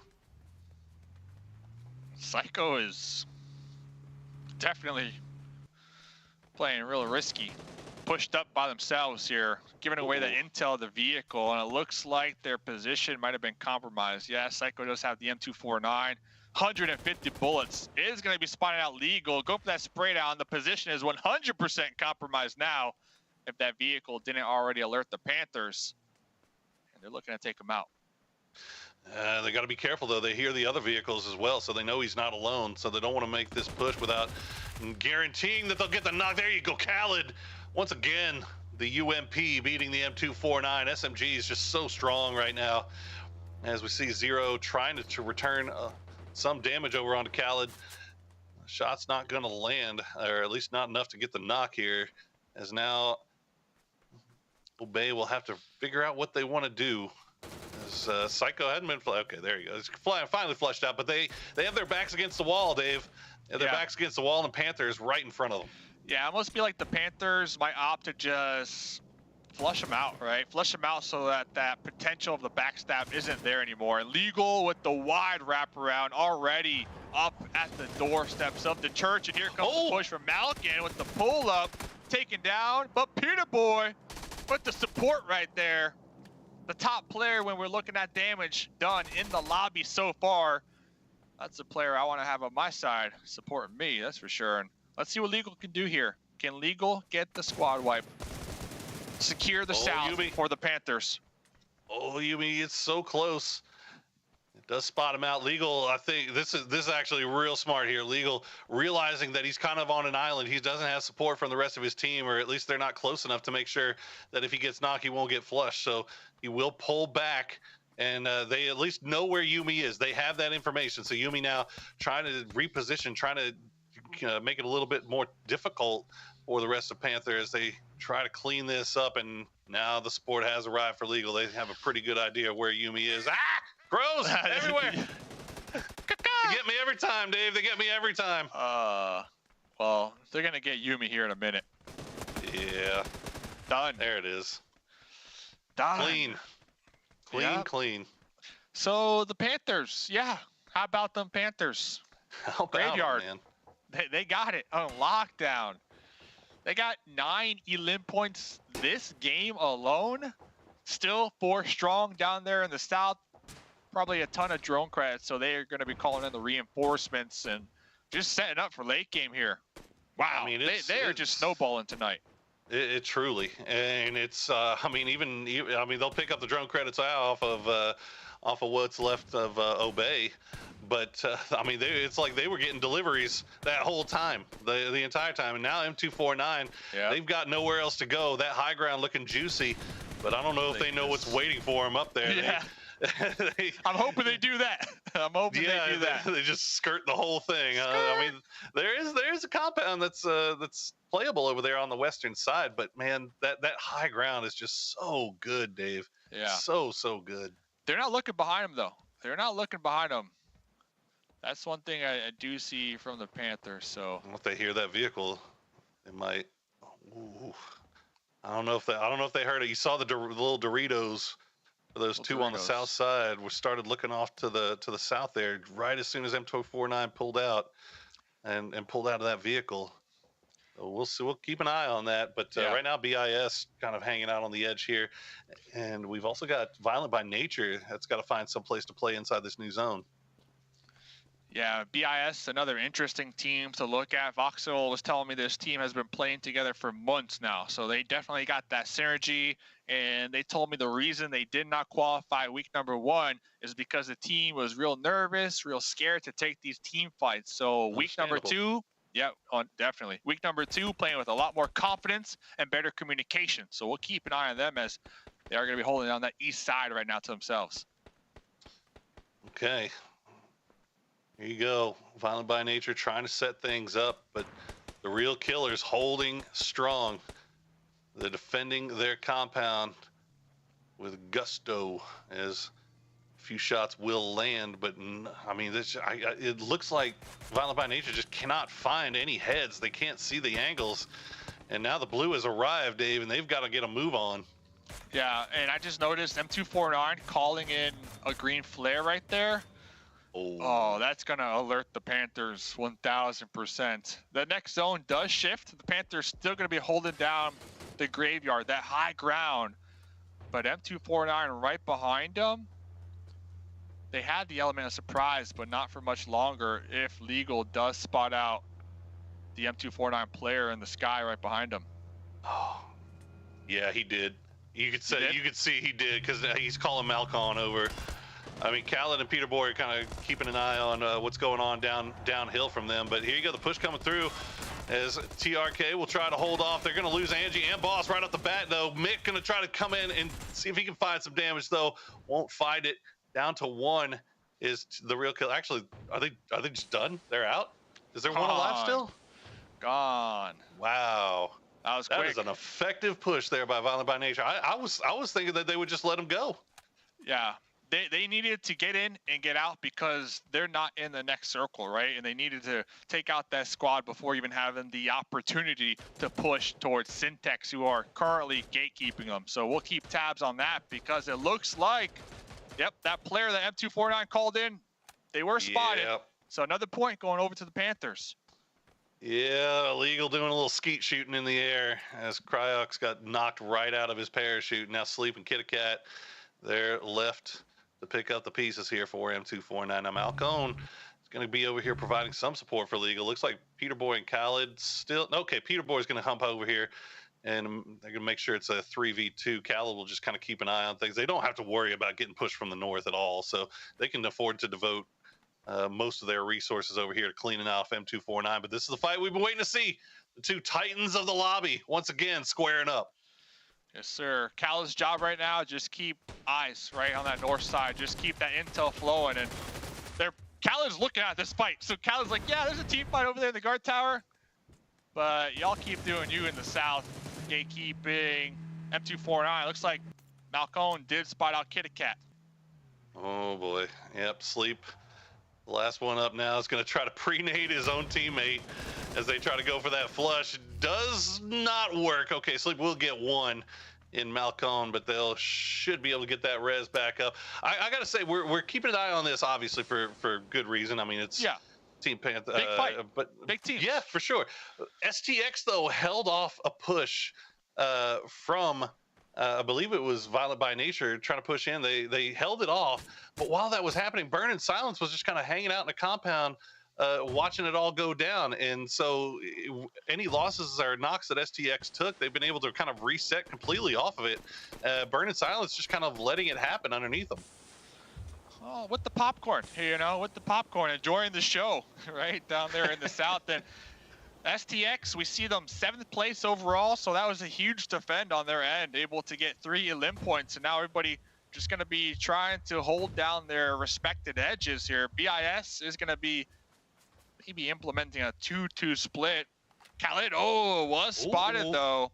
Yeah, that's a huge knock. Nobody really taking advantage of it though. To be fair, the knock on Khaled is kind of uphill across wide open terrain. It would be kind of tough to get there in time. I mean, it's tough even for Panthers to get over there and get the res on them here. But STX, they've got to get on the move. They got to go somewhere. Blue has arrived. Caveman Tokyo drifting through that smoke. Needs to be careful he doesn't run over his own team. It's missing a back tire, dude. It might be missing a back Get tire. out. What are you doing? Doing donuts here in the late game, like, oh man. Maybe not the best time to be doing the donuts here in the late game, but we'll see what they can do here. It looks like Panthers now down to 1 as the shots have been coming through from range. It's Malcone, the last one left alive, as somehow, some way, BIS has found the angles here and they're landing the big shots. Yeah, it's because of the distraction from Caveman right there. Definitely turning the attention of the Panthers onto the donut man down there, and Malcone. that was the play right there. That was the play. I'd be distracted by that. And now they're pushing uphill, so it's looking like they're gonna get this chicken dinner here just based off of their numbers. Oh, okay, relax. Don't go down to your own grenade. Okay, calm down. Let's pump the brakes a little bit. But BIS, they did lose Mercy out in the blue, so they're down to 3 trying to go for this push. But Legal and Malcone have reset, so they are ready and waiting for it. Already pre-nading both sides as they're getting pitched from multiple angles here. The smoke gonna slow things down just a bit as Malcone just gonna hold the edge, hiding through the smoke, peeking in and out of it. Yeah, STX have the circle too. Jedi holding it down right now. Oh, big spray, Malcone. No, he won't find it. But Voxel will go down to STX Caveman. So actually, Panther's going to go down to STX Caveman. So now it's finally down to STX versus BIS. Only 2 up for BIS here. And STX smells blood in the water. They are collapsing right on top of what's left of Burn in Silence. They'll find Cry. They'll find the victory. GG. We've been listening and kind of tuning in with Cavemen for 2 weeks now. This one player has the dedication. They really needed that chicken dinner. So congrats to them. That chicken dinner definitely going to help offset their first 2 matches when we're looking at the leaderboards, you know, the scores. Top 3 make it to grand finals there. And I like how they kept Jedi in the zone, right? Yeah. They kept one of their players in the zone to hold it down, sent 3 uphill to flush out the Panthers. And then once when they took out the Panthers, it was just a downhill battle from there, while keeping Jedi controlling the circle, the late game circle. And I think that was the play right there. That and the distraction donuts that we saw there from Caveman. Distraction donuts and the distraction almost nading your own teammate is definitely a little bit nerve-wracking there at the end. But you know, credit where it's due. STX held the sniper tower against that push from, I believe it was Violent by Nature, that crashed right on top of them, and then you know, let BIS kind of do their own thing. Decided to group up, focus on taking out Panther before turning their attention over towards BIS, and that shot calling proved to be what got them the win. So 7 kills and a victory, not a bad play for them. And once again, the Panthers, we talk about consistency, showing up in that late game with a couple of elim points. So they are just maintaining that top position on the overall leaderboards. Ladies and gentlemen, don't go anywhere. When we come back, Toppies, baby. Toppies, baby.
Game 3 is done, and BIS pays the sin tax. They commit the cardinal sin of passivity and don't take the fight when they could have, and end up getting caught sitting on their hands as Syntax takes home a very important big win in the race to get the qualification spots. My name is Toppies. I'll be walking you through this entire shindig, and what better way to do it than taking a look back at the way things were. It's time for the replay. Open it up with the Panthers because these guys have been nonstop on the prowl, and they are far from an endangered species as they continue to dominate with the #1 position. But they're not the only teams in the mix. M249 popping off against Violent by Nature. Violent by Nature then started a very aggressive multi-fight push that will track throughout this thing.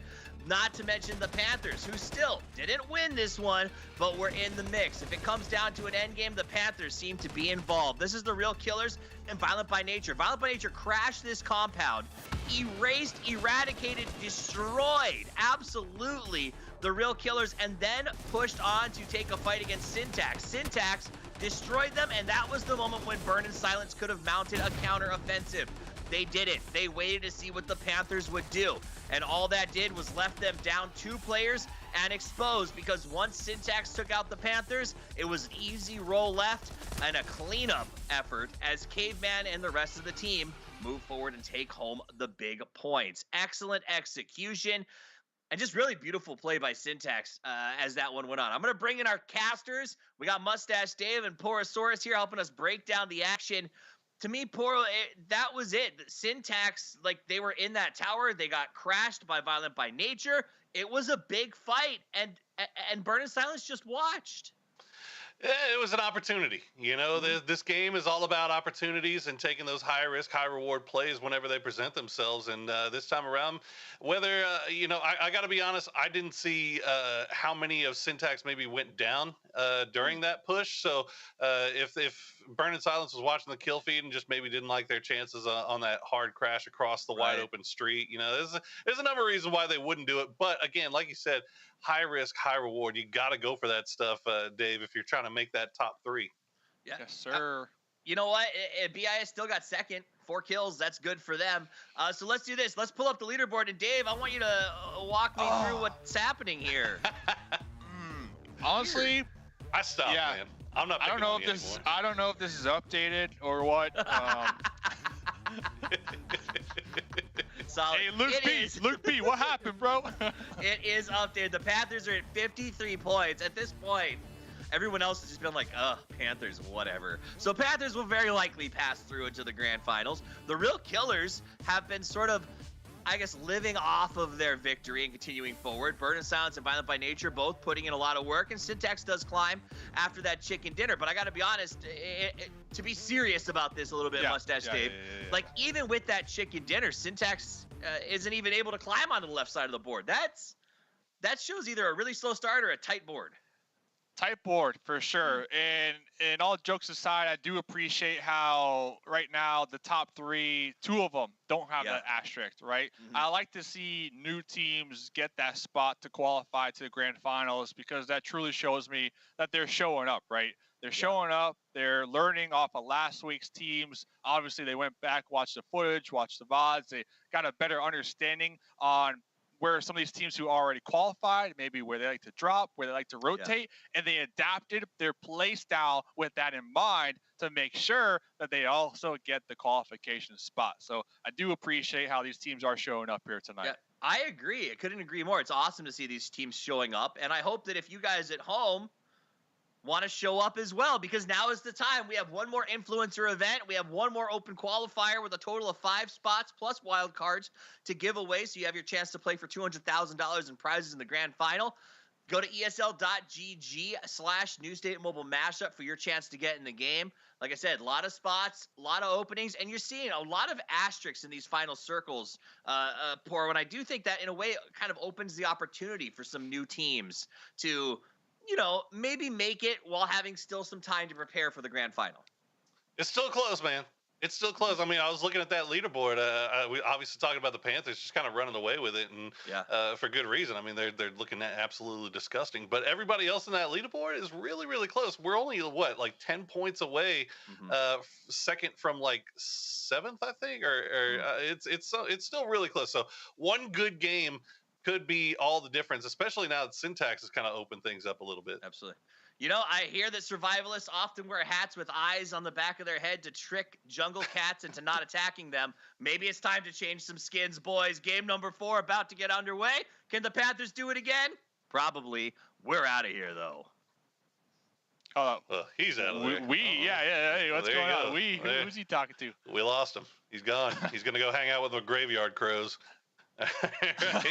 but yeah. Hey, Poro, the Hall's in play. The Hall is in play. So if there was that comeback game. This is time. It's time. You calling it's M249 fan club time, baby. You're calling it right now. Already, I'm calling it. This is it. Okay. This is it. I mean, look, hey, it's in play. Maul dead center.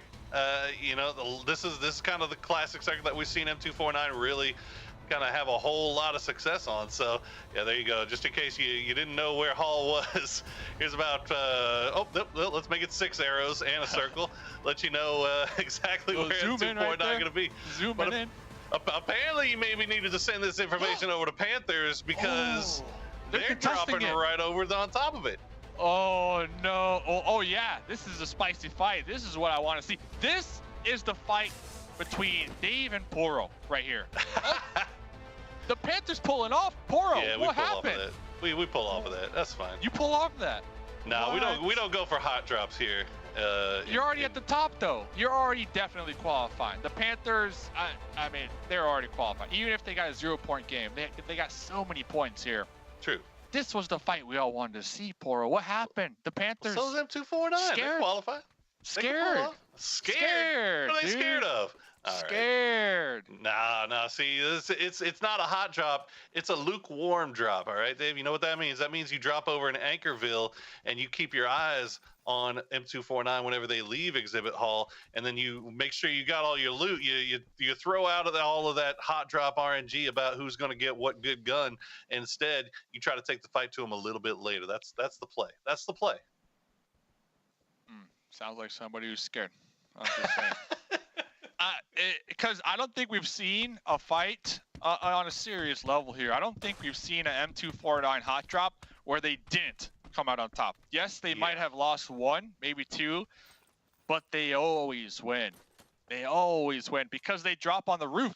They drop on the roof while everybody else drops on the insides and goes into all those rooms. So they automatically have the high ground on you. And they practice the Hall day and night. I'm talking grinders, dude. And I have firsthand experience. Last night, after the 6 games, I logged on to New State. The whole team's playing. The whole team's playing. I'm like, they invite me to play. We played a couple matches, but it's just the fact that they just got done playing a tournament and they're not done. They're still gaming. Grinders, man. That's what I'm saying, to the early hours. And you got to respect that here. And I'm sure that's the case for a lot of these players because it is such a new scene. So there's a lot of opportunity out here to make a name for your team and make a name for yourself on a individual level. Not only that, but the money, baby. There's so much money on the line here this season. So I love it, man. I love it. I love it too. I love the fact that you got to get a chance to play with those M249. I'm doing this completely unintentionally and off the cuff. So I'm not trying to put you on blast here. Do we know if any of the M249 gang streams? And if they do, where that might could be found? I know Kitty Cat has some montages. She puts together some montages. All right. And I tried convincing the team. I said, listen, y'all need to be streaming this every night. So. Oh, these are crows. These are crows. Every time, Dave. Every time. Yeah, and I think that on bigger picture, like all these aspiring professional players, right? It's all about making a name for yourself, for your team, and obviously they all have the dream of getting signed to an org or whatnot. And the scene is so new that you got to get out there. You know, you got to start making that content, baby. Absolutely. Do like Kitty Cat. Get your montage. Your montage videos over there, your 360 no scopes. Yes, sir. You get you full gameplay with Mustache Dave. That's what the people want. We won a game, and they were impressed. Kitty Cat specifically was like, "Wow, Dave," because I hit an LA shot, double tap, and I was like, "Hey, if you need a fifth player, you know where to find me." Just I mean, shoot, I played with you way back in the day, Dave. I know that you're a connoisseur of the two-tap dirt nap. I've seen you hit some pretty nasty shots on that. So if I ever see you out here, if I ever have to start casting you, I will not be surprised. But we'll see. If anybody's looking, you know where to find them on the Twitter. The P90 baby. The P90 baby. Is this the M249 P90 strat? Are we seeing it again? They're done. Sir. They decided they're done. They don't want to lose anymore. This is the game where we're going. You know they're gaming when they get the P90 in the drop and then immediately use most of the drone credits just to get all the P90 ammo. So they are stacked, and then on top of that, the McLaren, baby. Oh boy, get that Big Mac in there. Big Mac with a P90 on the side. Oof. Some extra cheese. All right. Well, I mean, there's a lot of cheese going on right here. That's what I'm looking at. But I'm also looking at the Panthers. They kind of been taking their time over in Anchorville. We haven't really gotten a chance to check in with them to see if they've been. Man. They're scared, dude.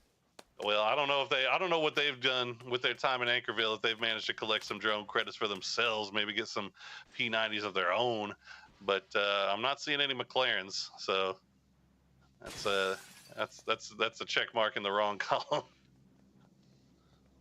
Well, I'm looking forward to seeing the clash between the two teams, because I don't think we had a straight up 4v4. It's always been like a 2v4, 2v3. Oh no, Sleeve, what happened? Okay, I'll take it back. McLaren too fast. Too fast. Too much car to handle. You know, too much car to handle. Too much, man. I know sometimes it be that way. You know, you think you're in 10th, but really you're in 12th gear. Well,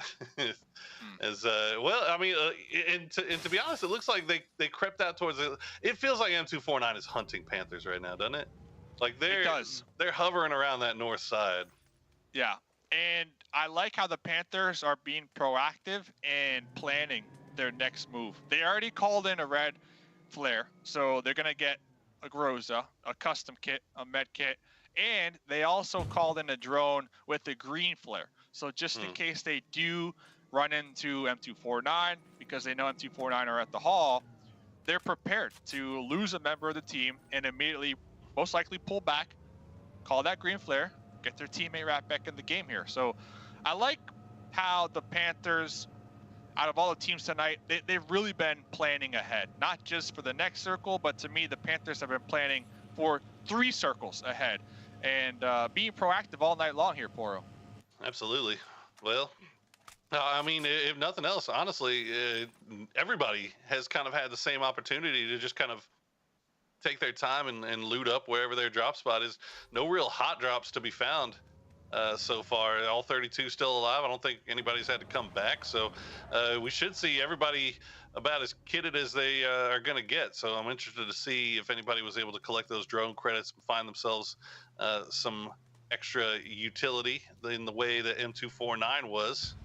But everybody's starting to make their way in now, Dave.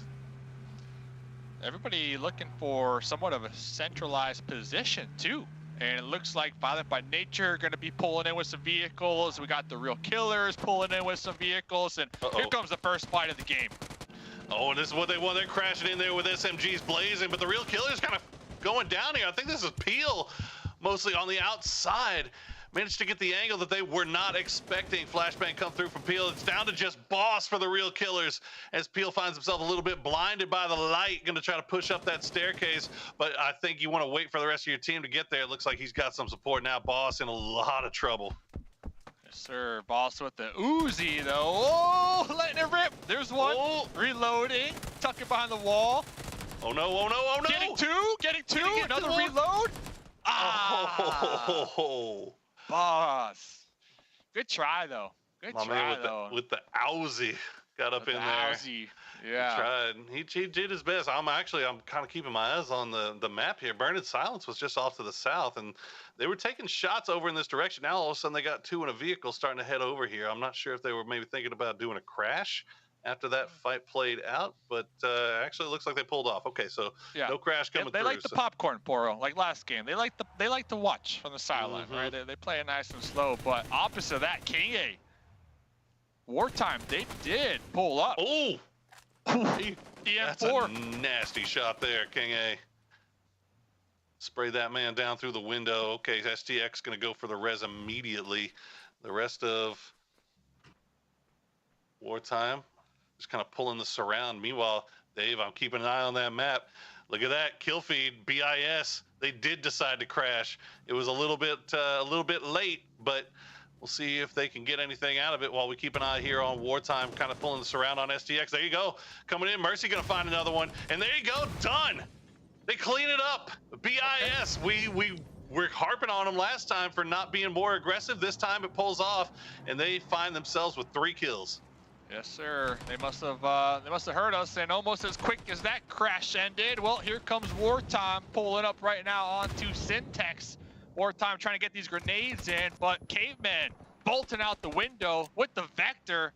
Nice little spray down right there. Jay White knows exactly where King A is, cooking a grenade, tossing the grenade bouncing right past King A's head. But King A down to about 38 HP.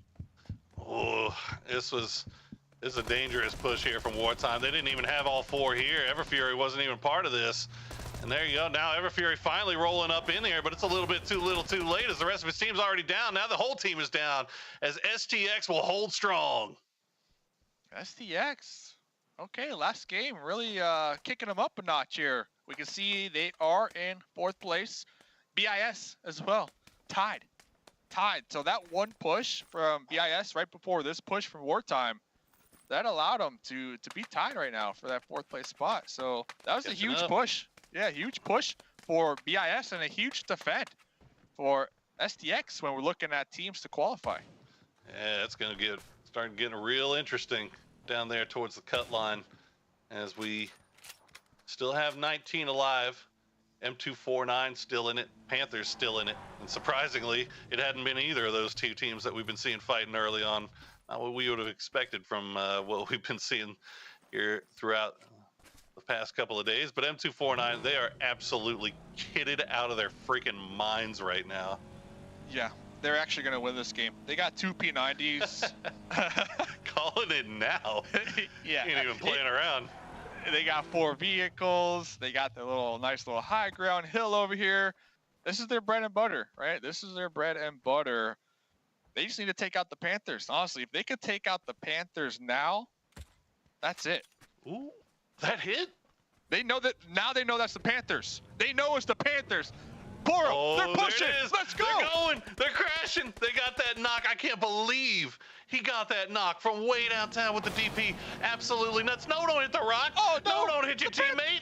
No, this is no step car. No, not like the Peter Boy. Going to try to hold the line here with the Groza. Big shots coming through, but no knocks coming through just yet. Legal still down. They haven't been able to go for the res because they were a little bit spread. They were a little bit split. So now Panthers have to wait for this push. Good grenade coming in from Panthers will put a pause on M249's push. Good shooting. Just pre-firing the angles right now, slowing things down. Try to slow it down a little bit more so you can try to go for that res. Okay, Legal back on his feet. Crashing into that rock. That slight 2 seconds allowed the Panthers to get the revive here. Let's see. Sleep with P90. Oh, I don't know if that was an unintentional vault or what, but Khaled jumping out of that window and just easy pickings there for M249 here. Peter Boy going to try to hold out from the window. Going to go for the res onto Khaled, so that's really big onto the other 2 members of Panthers to try to hold this push at bay. Kairos, though, he's going to just jump right through. He's going to go down. Peter Boy will get the knock in the flush, but Peter Boy now getting traded back. Khaled has gone down. Peter Boy is down. And now Legal will try to find Jason, but it's trades going on all over the place here, Dave. 2v2. 2v2, Sleep still with that P90. Kitty Cat gonna be breaching the compound here with the M249, letting it rip here. And the pull-up, the third-party pull-up from Obey. Playing Obey spoiler. wants all of this. They see who the names are in the kill feed. They know exactly what they're pushing into. M249 Sleep still trying to work around the edges of the compound. KittyCat will find Psycho. So this isn't going out that great so far for Obey. He's found another one. No, Malcone ratting in the corner will find Sleep and will put him to sleep. And KittyCat is down as well. M249 is out. Malcone, the last one up for Panthers. He'll find another knock and a flush. Can he get Yumi? Oh, Yumi with the Tommy barely hanging on. Toffee's team had to go and do it, man. We finally had a straight up 4v4 between Poro and me, and then Toffee's team had to just go and do it. From the top rope, like Undertaker at Hell in a Cell. Respect to Obey. I mean, they needed that, right? Real smart, man. Yeah, that was really smart. They needed that. They definitely needed that, and they should be able to get enough drone credits to call in their probably both teammates. And not only that, the loot, they're gonna have 2 P90s. Obey are just stacked now, right? The most goated duo of all time, right now. They're just stacked. Okay, well here we go. I mean, we've been kind of talking about it. Well, we talked about early game, the moves that STX and BIS were making while all that other craziness was going on. STX and BIS now find themselves in the top 3 teams. The only other team is that kitted duo from Obey, but there's so much room to work with, so much real estate. It's been so active, Dave, that there's so much room. I think kind of just going back to that fight real quick, I think Cairo vaulting through the window from M249 was kind of like turning. Man. Yeah, it was kind of like the turn because you had who was looking at the window. It was Peter Boyd, the player that has been doing the most damage in the lobby. And when a team is on fire and feeling it, that's a dangerous team to push. But I did appreciate it, man. They got the knock with the DSR and they just sent it. So I like where their head's at. Obey, it was a kitted duo. Now it's a kitted foursome as they've managed to get the res onto both of their teammates. And they have all of that. I mean, of course they got drone credits. See how many people they were killing over there? And it was M249 and Panthers. They are absolutely stacked now. And no, STX, they're making a push and they're running right into their compound. Obey, they are ready for this. What? Got him. Yeah, you can see the green flares in the sky, right? You can see the green flares, you can see the kill feed. Yumi with the P90 was able to pick it up from that last spike, going for that spray down, able to at least push the enemy at bay for the time being. Caveman in the front line. We see Caveman in the pass with the Vector. This player knows how to utilize that weapon, but Yumi with the P90 just too strong. Oh, and now Yumi will get spotted by Jay White, though, so that'll be the trade coming through. I think it's now down to a 2v2. Caveman didn't get flushed out either, so that could be Resible. And meanwhile, Burning Silence is just hearing all this go on. You can see him off in the distance decide, do we want to get involved in this? Do we want to just sit here and get another free win? Or do we learn our lesson from the last game? I'm not sure. 0, 1 HP Jedi will take care of that for him. And STX wins again. Oh, the shots. Yeah. BIS, I get it. But at the same time, you want to secure this chicken and you want to get some elim points. We see the leaderboard, BIS in 4th place. After that push, STX 2nd place. Just taking some long-range DP shots to apply the pressure to allow their teammates to move up just a little bit into the zone. There's going to be a crate down there, so there might be some loot, maybe even an AWM if nobody looted it. Santi already with an AWM, so they got the weapons. They got the utility. They got the ammo. They got the gear. So BIS, they have everything in their favor right now, Poro. And now they're going to be gatekeeping STX out there on the edge of the west side of the play zone. Yeah, they're being real cautious about this. You know, and in the end, BIS probably does end up getting this victory, right? This is going to be really tough for STX. They're calling it a player, though. For it. Why not? Why not? You know what? I mean, BIS isn't going to push them. So, you know what? We're literally going to call down our players back right in front of you because we know you're not going to do anything about it. You know what they can do with all their drone credits? Call in drones on top of STX and then blow up the drone in the sky, and you might get a knockout. They have 7,000 credits, so they definitely can implement something crazy like that if they wanted to. They do see the green flare in the sky. They're ready. Yeah, they're looking. Uh-oh. Yeah, it's already starting. I mean, it's I doubt that Koba is gonna see the ground here, but we'll see. We'll see. I mean, all this is going on. BIS could have been pushed on this at some point, but Koba now got about a little less than half HP, as STX can't even really defend their teammate. Yeah, I mean, it's just BIS has so much cover there that STX can't really land any shots onto him, so Koba will go down. And that's a green flare wasted, I guess. I mean, it's worth a shot. It's worth a shot if you're STX. But it is a point given to BIS, and STX and BIS are so close on the overall leaderboard. Like, that is a point that you don't really want to give away to your opponent right here. You bring up a great point. You do got to start thinking about that kind of stuff right now. We are getting late in the day. The sun is setting on the horizon, and the amount of opportunities are starting to go away. So, I mean, almost, if I'm STX here, you just deny the blue? Yeah, deny the blue. You know who it is. You saw who it is in the kill feed, so you should have a pretty good idea that you're chasing or fighting off them. So don't give them the points. Yeah. Right? You already gave them one.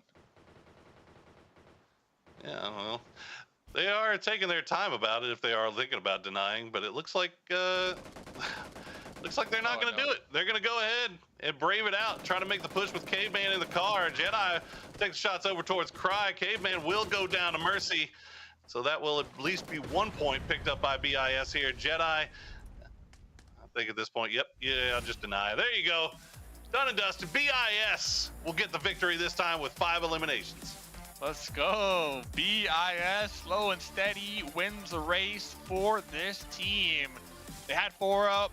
They saw the chaos in the kill feed. They saw, M249 and the Panthers going at it for some time, and they were just chilling, like eating their popcorn, drinking their lemonade, like, yeah. This is all according to plan. Everybody just take out everybody.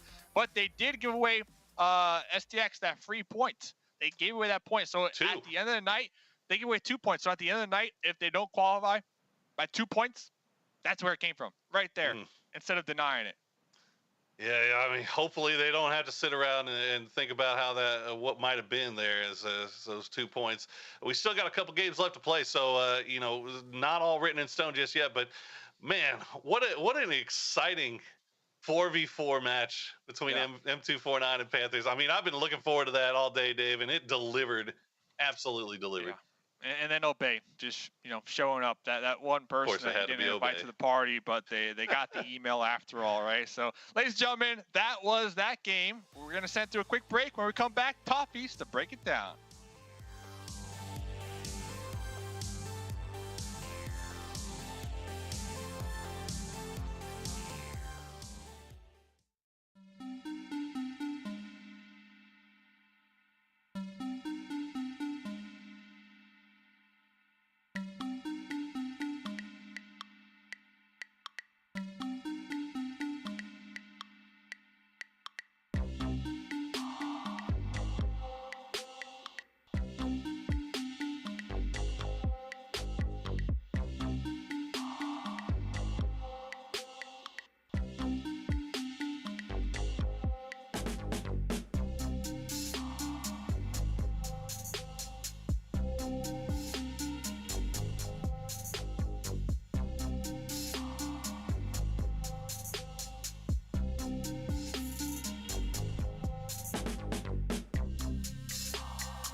We're back, and with 2 games left to play, it is chaos in the kill feed as over and over teams throw down. We finally got a chance to see Poro versus Dave in a heads-up battle, but Toffees would not allow it to be. That's me, and I'm here to take you through the action. But before we go to the next 2 games, let's take a look back at what happened in match number 4 with the highlights. Starts off with a nice fight here. We got the Real Killers and Violent by Nature going head-to-head yet again. Last time around, the Real Killers fell to Violent by Nature. This time around, they'd like to tell a different story. Peel tries to go up, but can't quite finish the match with no honors and cinders. Do also push the stairs, but that flat top seems like it might just be too strong. Down to a 1v1, but ultimately Violent by Nature lives up to their name and comes away with that early game win. Wartime started so strong, and since we haven't seen much of them, and the same goes for M249 against the Panthers here. Finally, they go head-to-head. They fight in the house. Things look good, but Obey says, I hear you're serving points up for dinner. They come through, they clean out, and they do it in style. STX, Syntax thinks, hey, free points, let's feast. But when they arrive, they do manage, but it's at the cost of 2. At that point, you see Burn in Silence does what they did in the last game, allows Syntax to take a fight, spreads out, and tries to find a better position, except this time, as opposed to last time, they're able to come away with the win. So a big pickup for them, though not a massive kill count. Let's break down the end of the action as we bring in our 2 casters. It is Mustache Dave and Porosaurus. Gentlemen, welcome back. Let's go straight to the score. Let's go straight to the leaderboards here and talk a little bit about where we're sitting right now. Because Panthers, that's done and dusted. 2 games left. They're qualifying. I don't see any issues there, Poro. But what I do love is that this is the first time the whole left side of the board has had no asterisks on it. I like it. I like it a lot. And it's actually coming down real close, too. I mean, the Real Killers just hanging out on the edge. I got to say, man, Burn in Silence and Syntax now, we've seen them in the late game now twice fighting for that win. And I'm starting to like what I'm seeing from them in the early game. They're probably the biggest beneficiaries of this whole Panthers and Panthers kind of doing their own thing. M249 kind of falling off a little bit, but Burn in Silence and Syntax, you saw them crashing compounds, third-partying fights that time around now, the last fight notwithstanding.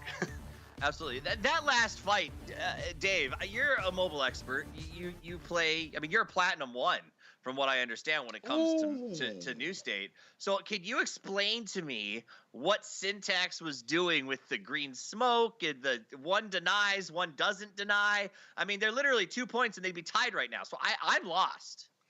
I guess they're just helping their opponents have a fighting chance to qualify over them for the grand finals. You know, they're trying to keep it spicy as we have 2 more games to go here tonight, Toffees. Yeah, maybe they think if they don't qualify, they'll be like more on their game next week when they come out because they won't feel that safety net. But maybe you guys at home could challenge them. Make it even harder to qualify by getting in the game. It's your chance to sign up. The last chance is coming up. 2 more events, 1 influencer event and 1 open qualifier, resulting in 4 spots to the grand final. Go to esl.gg/New State Mobile Mashup for your chance to drop into the game and win your share of $200,000 in prizes. Like, I'm not kidding. It's a lot of money, and this is a new meta, Poro. Like, if there was ever a time to cut your teeth and try your hand at going pro, this is it. Yeah, absolutely. I mean, look, a lot of these guys, this is some of the first time that they're getting some of this pro experience. So I'm not at all surprised to see a team like STX make the mistake of not kind of giving up those points. Fog of War is hitting. Everything's kind of going off on them at the same time. So I guarantee you they'll learn their lessons from this time around, and they'll never do it again. But you got to learn sometime. You got to make the mistake first. So hopefully we'll see what STX can do from that point on. We'll see. We got 2 more matches to go. This is the penultimate one. Let's get right into it. Now, I'm out of here. You gentlemen, take it away. We gone. He's gone. But I'm still here. And Dave's still here. Dave, M249, I'm trying to remember. Okay, before our fight was so rudely interrupted by Obey, I'm pretty sure it was down to a 2v2, wasn't it? I don't know. Yeah, I don't know who pretty ended up. sure the Panthers were about to lose it. Yeah. I feel like M249 was about to lose. I don't know, man. Maybe we got revisionist history. Revisionist history. You know what? Obey pulled up, you know, at the end. What are you gonna do? Tomato. We'll never know unless you know what we got again? they get that rematch. Unless they get that rematch. Well, you know what we got again? We got the Hall in play. You got that Hall right in the center, baby. Okay. So, Poro, do you know where it's at? I need some assistance, if you could. Is it okay? All right. This is what about off to the west? Oh, there it is. Okay. All right. This is where M249 like to drop. I see it. All right. If you there it is. noticed by now. There it is. But look at this, though. Yeah, I'm a little bit distracted by what's going on over there to the west. Is Panthers getting a little bit close to BIS, and there's another one down in the southwest that looks like it's going to be Real Killers and Wartime right over there in Chester. As we get later in the day, man, it seems like these guys are more willing to scrap early, doesn't it? Yeah, well, Chester's a big spot because it has that police station, and there's a safe in that police station, and sometimes inside that safe, Poro, there's an AWM, MG3, a P90, so that's a game changer right off the drop. So I definitely understand why teams are fighting for that. BIS over here, though, looking for the drive-by, looking for the pull-up onto the Panthers. They're just fighting for authority at this point. Peterboy does get into the compound, though. Took some shots in the process, but manages to escape and stay alive for right now, and he's mad about it too. You can see he's taking those shots at range, but it looks like that's going to settle itself out for the time being. So let's cut down to Chester, where we do have the Real Killers and Wartime. Where's the safe? Oh, you hear it? Alarm's going off. Yes, sir. They broke in. Looks like they got the AUG. So 4v4. A little soft 2-2 split right now. You know the worst part about that is, though, is with that alarm busting off like it is, yeah, you can't hear footsteps. You can't hear anything. All you can hear is that alarm. So if the Real Killers decided to try to push onto it, maybe lost their chance. Oh, look at that. Peterboy goes down in the kill feed. That's unfortunate. We'll keep an eye on that. As apparently BIS was not quite done with that solo player off in the distance, and yeah, it looks like Panthers just gonna have to pull back. So down to 3, should be able to get enough drone tickets to get back in there though. Ooh, Crow's in. Shots coming through. No knock just yet. Only one of the shots even hit. I think it hit onto Mitch there. Yeah, and to me, what I'm seeing here is Wartime going back to their tried and true strategies of just flanking around the opponent and just pinching them, collapsing in from all angles. They're looking for a knock here, and they're looking for the clean squad elimination. This is what we saw from them on day 1 here of the Opens this week. Looks like they're looking to come back into form here in this match with 2 more to go. Frozen, man. Uzi pulling up. Here's the footsteps. Like so much intel is flowing right now. Yeah, this is such a dangerous push, though, man. They've got that. There's so many different corners to hide in, so many different little rooms you can hide in. King on the roof. Oh, I liked it. I like the jump there. I like the jump from Wartime. Kinga could maybe take them by surprise if they're not expecting it. But look at this, Mitch just holding that angle. Got that AK out too, so those shots are going to hurt.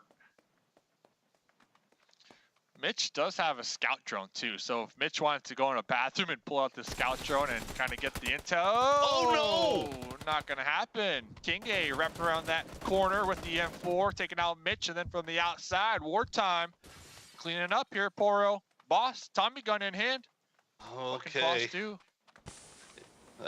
Like I said, man, I really didn't like this push. This is such a dangerous push to make, but Wartime doing pretty good so far. They did take that 1 knock, but it looks like Boss just going to pull back, try to use that wall, see if we can maybe get some support from Angie from range. But at this point, if you're Angie, I'm almost saying, you know what, just leave, go. Angie's gone. Yeah, don't even try to third party onto this. Don't even try to support. Just try to survive. Keep us in this, because look where TRK is on the leaderboard, Dave. Like, they're in 4th place. Yes. Yes. Yeah. They need to just have Angie kind of be the insurance policy, go and loot all the compounds and neighborhoods that are going to be on the edge of this play zone, get those drone credits, and they definitely could easily get back one or two teammates here. It is early game. Boss can kind of be that distraction too. Make sure that Wartime are focused on Boss, just in case Wartime do decide to follow up and chase down Angie as well. So Angie's goal right now, find all the drone credits. That's all. Find all the drone credits, get some green flares like we see right here from our main man, Peter Boy, #1 damage dealer in the lobby right now. Sure is. Peter Boy looking good. Most of the Panthers have been kind of popping off here. Looking at some of these stats from Luke, 3 players all above 2,000 personal damage, all of them on the Panthers. Top eliminations are Malcolm, Peter Boy, and Legal. But look at that, Boss will strike. We'll play that wall. We'll get the knock and the flush on the Kawhi. They're going to try to come and get it. Okay, Crozen will clean up that mess. But they will take that loss there. Crozen now has to heal up quick. That blue is starting to come in. They're going to have to reset and get that res in. They should be able to, though. Yeah, they're not too far, and it is real early on. Looks like on the map they already got a drone coming in with some resupplies. Maybe even a green flare already, right? Just to prepare. And Angie, instead of looting the outskirts, the offskirts of the zone, actually sending it in a little more to where I like to call it the swamps.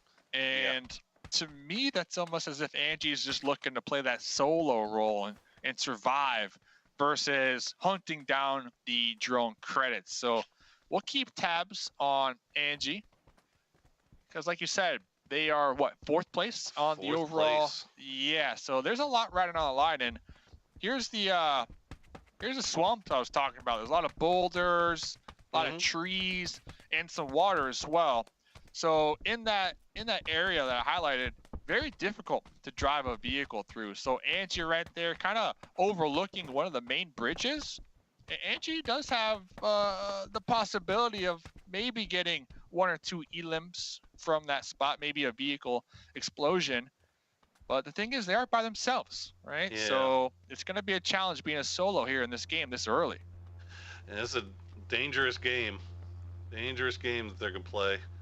As you mentioned, it's this game and one more to play, and that's it. And that's your shot. That's your opportunities. You see Kawhi will get called back in. So Wartime will be back up to 4 strong. Circle does pop. Angie is on the edge. M249 more towards the dead center here. They do have BIS off to the side and STX as well. Meanwhile, it's been kind of slow as far as Panthers go. They've lost their one early, managed to get them back, so now they're back in vehicles and starting to make their rotation in. But this is all taking place around Exhibit Hall, Dave. And that is M249 territory. Yes, sir. That's their home. That's their stadium. That's their arena.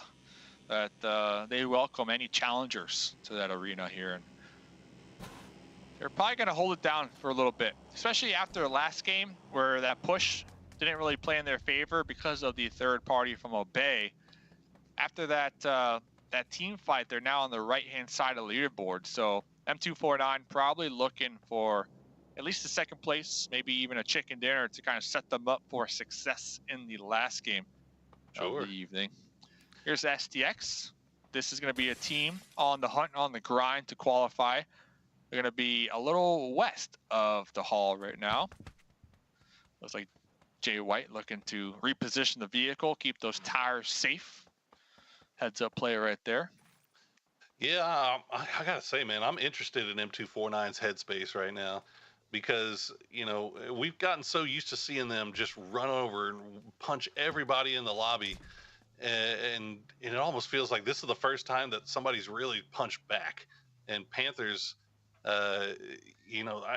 obviously the Obey third party came in, but you gotta wonder if that's kind of sticking in the heads of M249, saying like, well, we took this fight with them, we kind of went even, do we want to maybe try to go for it again and see if we can just kind of reestablish dominance, or do we just play it out?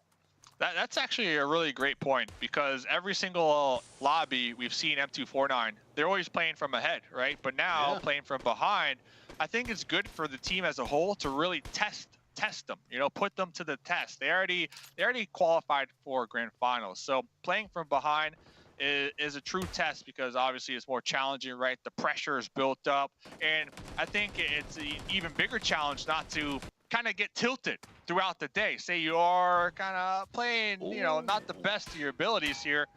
You don't want internal arguments. There's a lot that can go on here. So I think that's actually a huge point here for when we're looking at M249, who are trying to hone their skills for the grand finals. We're gonna see how they reset here, and they'll get one as they manage to spot out King, who tried to get a little bit too ambitious with a rotation just to the south on the hills above Exhibit Hall. Got spotted out by Kitty Cat, went down almost immediately, and now you've got Violent by Nature that are starting to creep up behind. So M249, like you said, this is home, right? This is their stadium. This is their arena. But it is a lot to defend from all sides here, and they're going to be put to the task here, as it looks like Violent by Nature coming in from the east, and now Panthers starting to make their way in from the north there. Yeah, and it looks like M249 trying to hold down as many angles as possible, because there's only so many openings so you can crash from the outside. And it looks like Jason, defending one of those angles that you can pull into with a nice grenade right there. And once again, they know they're up against the Panthers here, Poro. Oh, they do indeed. They see that in the kill feed. Okay, Malcone will get flushed out, and now Legal just gonna hold the angle. Here's Kyle's coming through. Oh, I don't know if too thirsty. I don't know if he saw him. Did he see him? He did. Peeks the edge. And they'll go for the reposition here. AK in the hand for Legal. And Cryoxen is basically in a 1v1 here. Although, no, Peter Boy going to provide some support. But Khaled now has been spotted out, as Sleep will be the one to finish that one off. And now, all of a sudden, Panthers down to just Legal and Peter Boy. This is going to be a tough sell here. Uh-oh. Oh, they are crashing down on them. Peter Boy going to try to escape. No, you are not. M249 reestablishes dominance. That right there is the Panthers looking for a fight, looking for a scrap here, looking to test their skill in the lobby. They went to the house of M249. They knew M249 were holding it down based off of the zones. They went straight to their doorstep. They knocked on the door. I commend them for it, right? I commend them for it. Yeah. Didn't come out on top, obviously, because M249 got that place mapped out. They can close their eyes, and they know every single angle. Like, that's how much they play the hall. I mean, respect to them for that, because like I said, that is a huge spot, Dave. That is a lot to defend. And that was beautiful, too, to see from M249. Just their movement and how quick they're able to support each other from all different types of angles. Kitty Cat was on the second story with the MG3 playing Overwatch, just relaying info to the teammates as the trio were feet on the ground, boots on the ground, right? Just wrapping around, clearing out all the angles. Real clean. And to be honest, it was the fact that they pushed out and they basically got the surround on them and didn't allow Panthers enough time to get multiple different lines of sight. As soon as they heard the vehicles come, they just, I mean, the grenade knock to start things off was just beautiful, and they just kind of collapsed from that point on. So really, really well done by M249. Not that M249 needs to get any more flowers, because they have been just been dominant for so long at this point. But that was another example. And I also believe Kitty Cat, from that angle from the second story with the MG3, was also guarding the exit for the Panthers if they wanted to pull out of that fight and go on the outskirts of the walls, right? Was looking right on top of it. And the Panthers, they crashed in so fast, so hard that they had no option. They weren't even going to make it out alive. That wasn't an option. The only option the Panthers had right there is to win every single gunfight and come out on top of the hall. It was tough. Oh, who's drone set? That looks like a stolen drone from BIS, possibly. Might be. Yeah, they're pissed. They're pissed. Yeah, BIS. Is that the same? That is the same house, isn't it? No, it's not. No, it's not. I'm tripping. It looked very similar, but okay. So now they know exactly where these guys are, as Obey starting to kind of stretch out a little bit on this northern side. Ooh, F249 going to find another one there for themselves, though. So this could be the game, Dave. This could be the game where they start that snowball rolling again. Leaving it a little late, but you know what? Better late than never. Yeah, so in all fairness, I was kind of looking back on my conversation with Voxel before today's match, and they told me, Voxel is the IGL for BIS. They told me they wanted to focus on good rotations tonight, and that was it.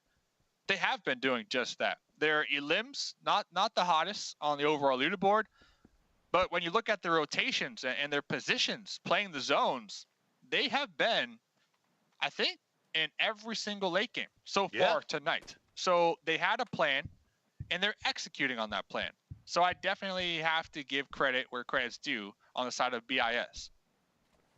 Yeah, absolutely. I mean, they, like you said, I mean, the results are right there. I mean, you can see it. BIS has been up in that late game almost every single time. So really good job on that IGL as the circle does pop. And wouldn't you know it, M249 going to fall right in the middle, or a little close to.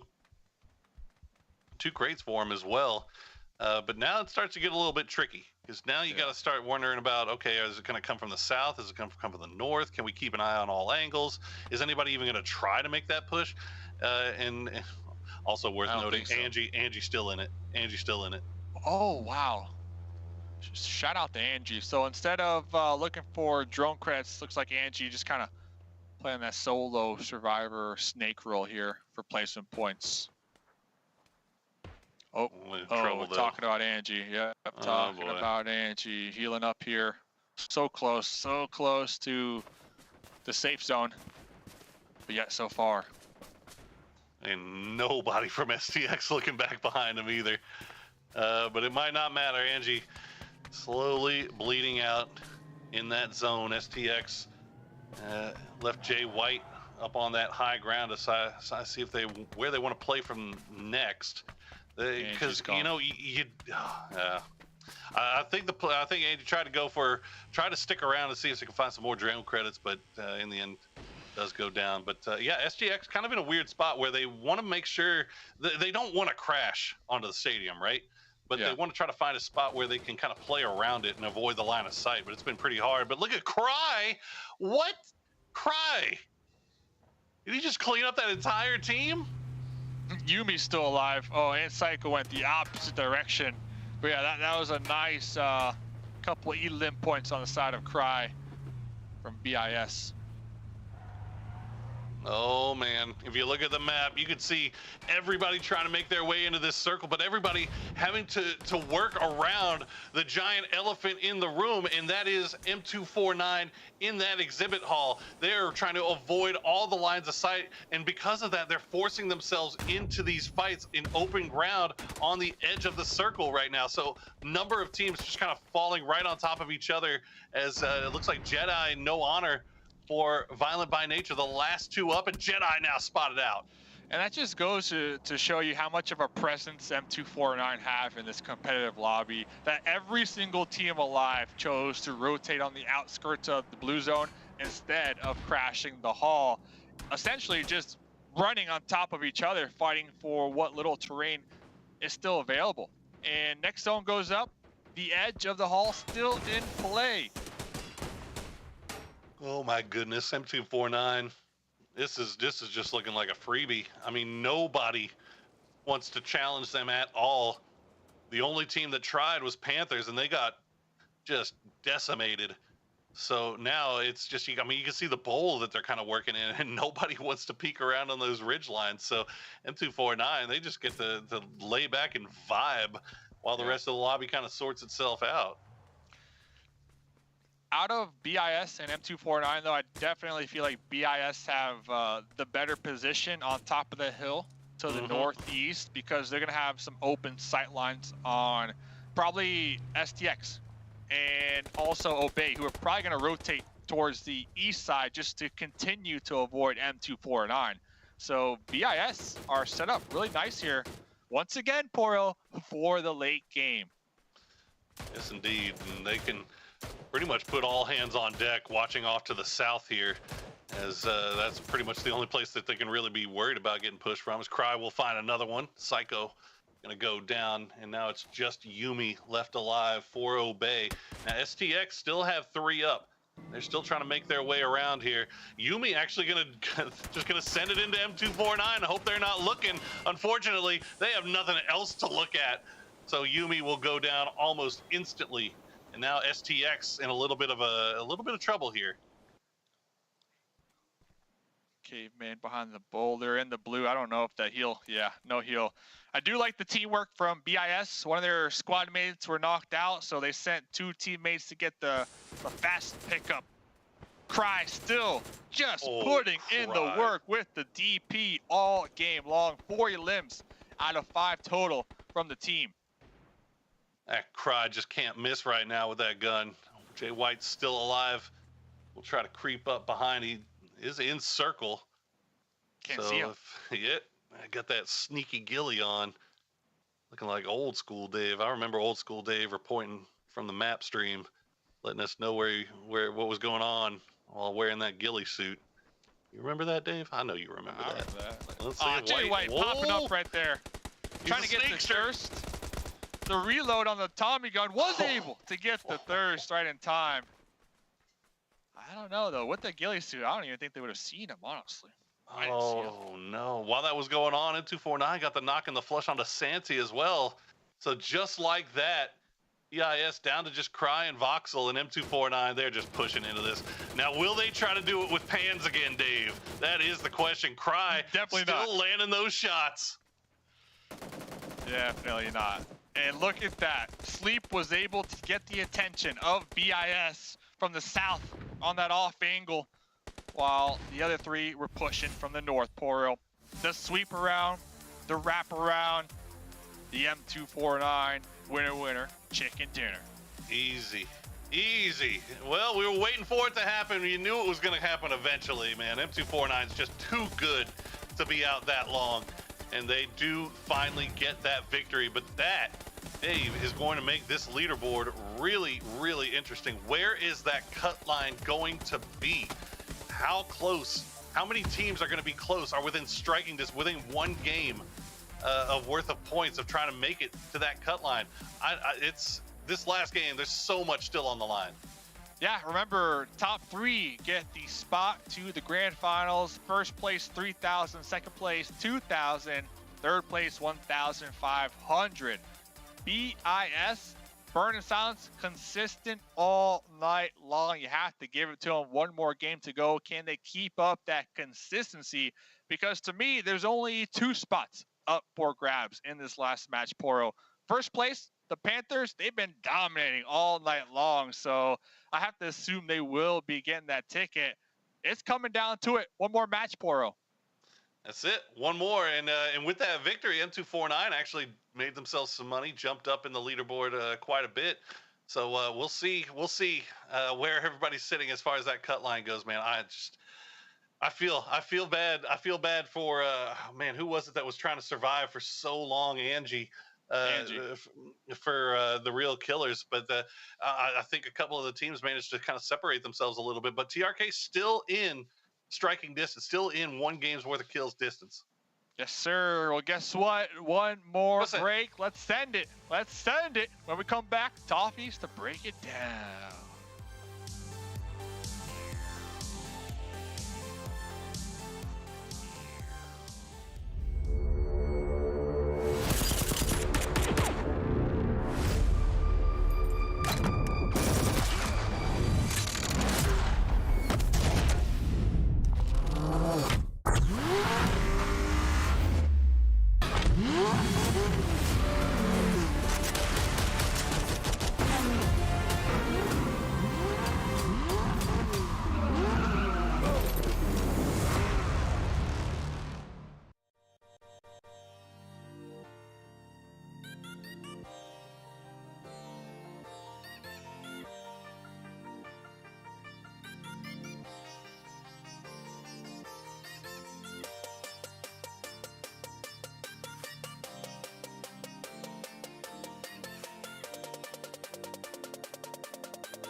One game left to play, and the cut seems brutal.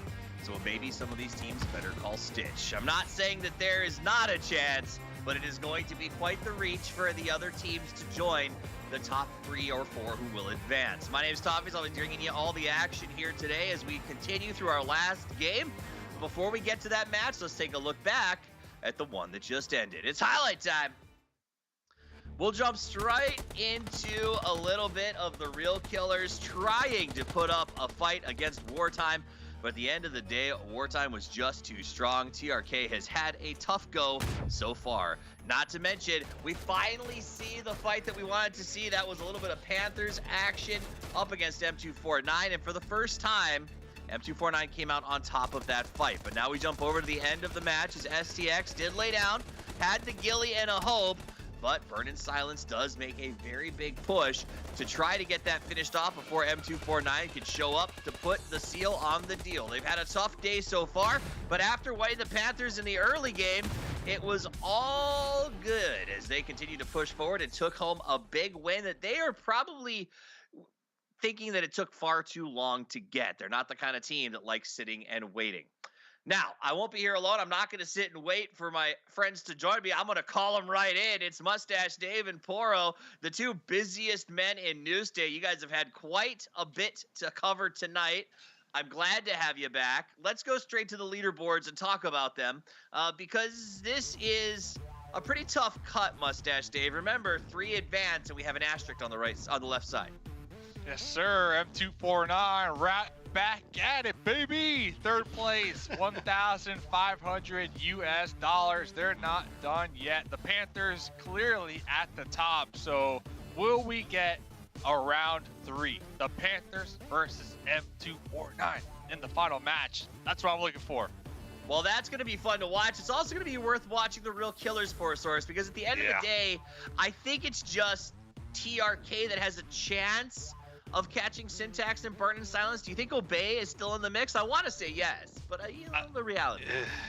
Yeah, I mean, it's going to take an awful lot, man, for Obey. I mean, the Real Killers, they still have a shot. If they can get all the way to the late game, if they can manage to get some kills, and if Burn in Silence and Syntax, we run into some trouble early on and go out, that would just be even better. But, it's so weird. When we get to these final games of the day, man, it seems like the wheels just fall completely off and anything can happen. So, I wouldn't be completely surprised to see the Real Killers make that jump. It would be interesting. It would require, like you said, Burn in Silence and Syntax to kind of drop the ball a little bit. And if Burn in Silence has shown us anything today, it's that they know how to hide and wait when they need to. So we'll keep an eye on that Syntax with Killer's Race and see if it happens. You guys, I want to see if you can do this. We've got a brand new challenge going on right now. It's called the Beat Your Best New State Mobile Kickoff.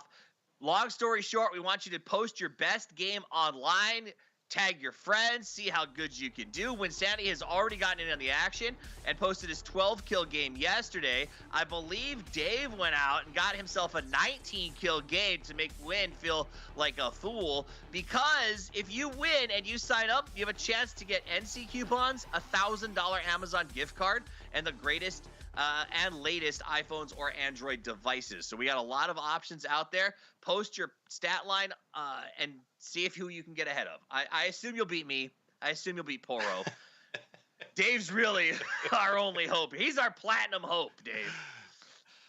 Get in line. That's all I gotta say. After I beat out Winsanity, I'm playing with the pros now. I don't know if I got time to play with the normies anymore. Wow. So wait in line, take a ticket. Maybe I'll carry you guys to a winner chicken dinner here in New State. Well, you know what? I'm just gonna go back to my normie waiting room and hang out while I let the kings of the cast take over. Gentlemen, final game.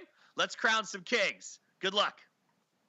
Let's get it. Let's crown some kings, baby. It's gonna be real close, man. And you bring up, I do want to see that M249 Panthers fight again. I really do. But I'm also want to see if the real killers can maybe pull triumph out of the ashes of defeat. And it's gonna be tough though. It's gonna be a tough sled. So the fight, in my opinion, between the Panthers and M249 is a big fight to kind of chat about here, because if the two teams do clash early in the hall, and if M249 get wiped, that really opens up this last game for the real killers, in my opinion here, Porosaurus. And they need, what, 13 points? I think I counted with my fingers to tie that 4th place spot, right? So I think the real killers, they want those two teams to clash, because the Panthers, they're a shoe-in. They're confirmed. They're all the way at the top. Sure. But it looks like the Panthers going to be hitting up Alamo, avoiding the fight here with M249. We see who's not avoiding a fight. That's Wartime right there on top of TRK, going for Chester. And once again, run it back. I have to scrap it all early. Mitch is going to already get spotted out. He tried to drop on the roof, but Kinga is going to go ahead and win that fight. They will get the trade onto Kawhi, but this isn't a problem for Wartime. This is a problem for TRK. Yes, they lost the last Chester battle. Angie was the lone survivor. Not sure how many placement points that Solo was able to gather. Running it back here with 13 points to gather to tie that 4th place spot. I guess it's do or die, right? In their eyes, they said, hey, we got to drop Chester. We got to get the squad wiped, get those 4 early game elim points, and then look for another fight after that, followed up with a solid placement point to qualify. So I get the decision. It's just a real risky one here, Poro. It sure is. Well, all you can say, don't leave anything on the table. Don't leave anything for you to feel any regret about here. Try to go out for these kills. Try to get these points. You know you need them. You got to have it go your way. And Angie's going to find King, and that'll be him down and flushed as well. So now down to just 2 for Wartime. Crozen working the walls right now, but it doesn't look like he's got a good idea of where these players for the real killers are. Looks like he might have spotted out Angie jumping off that roof, though. Even if Crozen is so separated from Everfury, right, that once when Crozen takes some shots with the UMP, they're going to have 3 barrels looking right at that corner of the wall, right? So best case scenario for Crozen, try to get some intel, relay it back to Everfury. But as far as making a play here from that angle, I just don't see it happening. All right, we got to stay on this fight. This is a very important fight, but elsewhere on the map, BIS and Obey are getting very, very close to each other, so we'll keep our eyes on that while we watch this one play out. Everfury has that high ground, has that M4. Let's see what they can spot here. And they saw the helmet. They're taking shots, so they know where Everfury is. May have lost Crozen, but they at least have 1 pin down. As it's working out pretty well for TRK here. Big boss coming back too. Yeah, they can just kind of they're just kind of playing tower defense and letting Wartime push in. Let Wartime be the one to make the mistakes. And Wartime so far has kind of been doing it. Crozen does have that angle though. Look at that UMP in hand. Will he take the shots? Oh, you can see he wants it so bad. That's a tough one. That's a tough one to confirm, Dave. Has a DSR though. Has a the long-range weapon. Maybe no ammo. Maybe no ammo. Oh yeah, that might be it. That might be it. Crozen took shots at the player coming down, so maybe gave up position here. So that might be TRK figuring out just where that second player is. Crozen going to go ahead and reposition. That's a smart move if you're Crozen.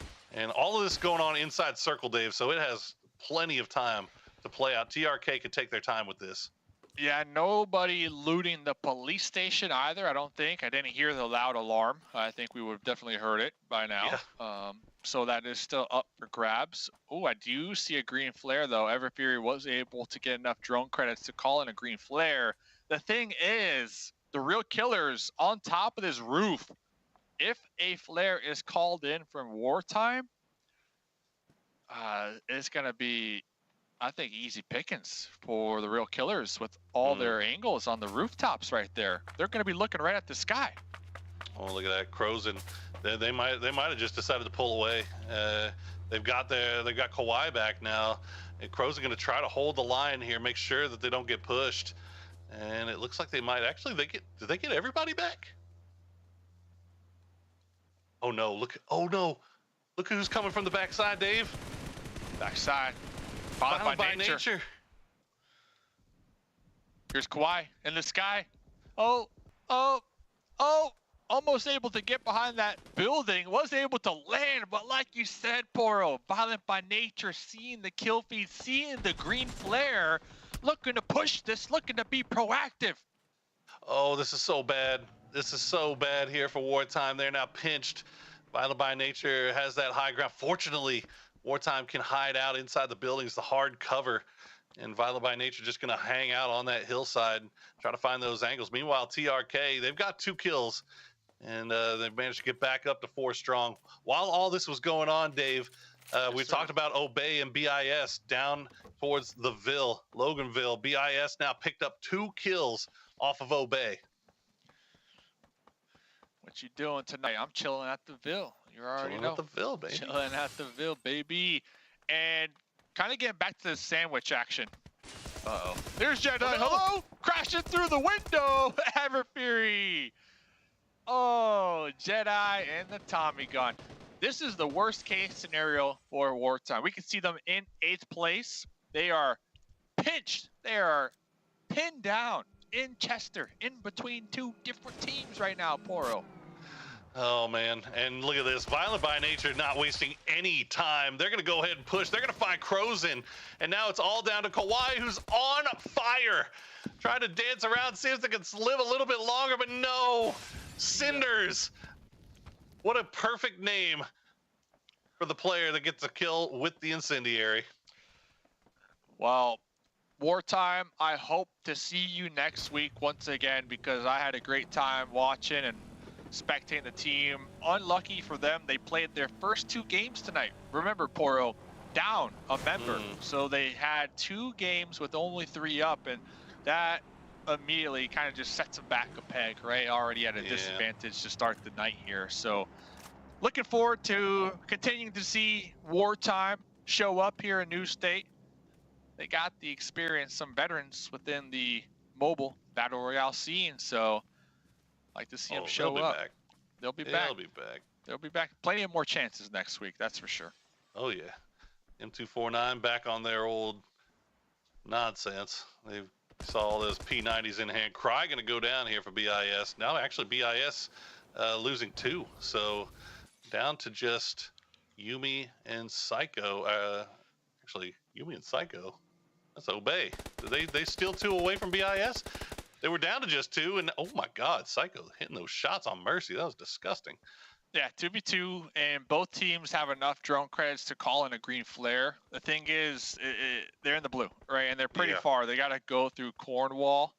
Now, we have seen a strategy develop here where a team would actually go into the blue to call in the green flare, because the odds of your team member safely landing are increased, because obviously nobody wants to be in the blue, right? So we might see that play a factor here, but it does look like BIS with their duo, both in vehicles, evacuating the area.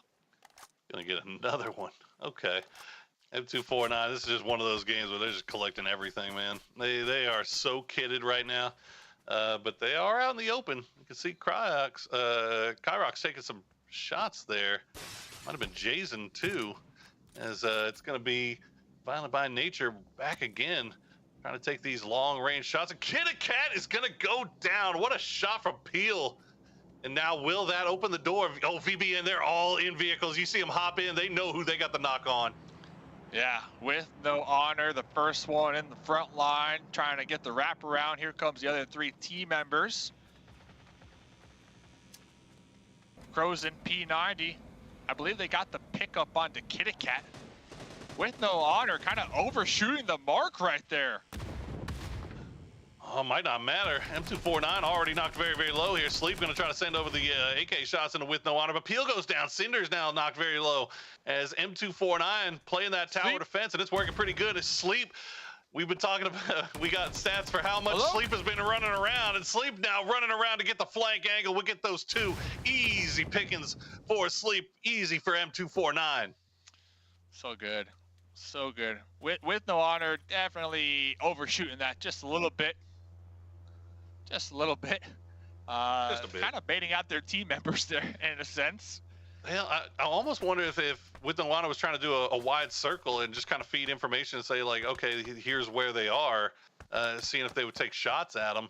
But M249 didn't bite, and the rest of the squad just for Violent by Nature just full on crashed with no information, and so they end up getting taken care of pretty quickly and easily. So you know, live and learn, I guess, as M249 just collecting.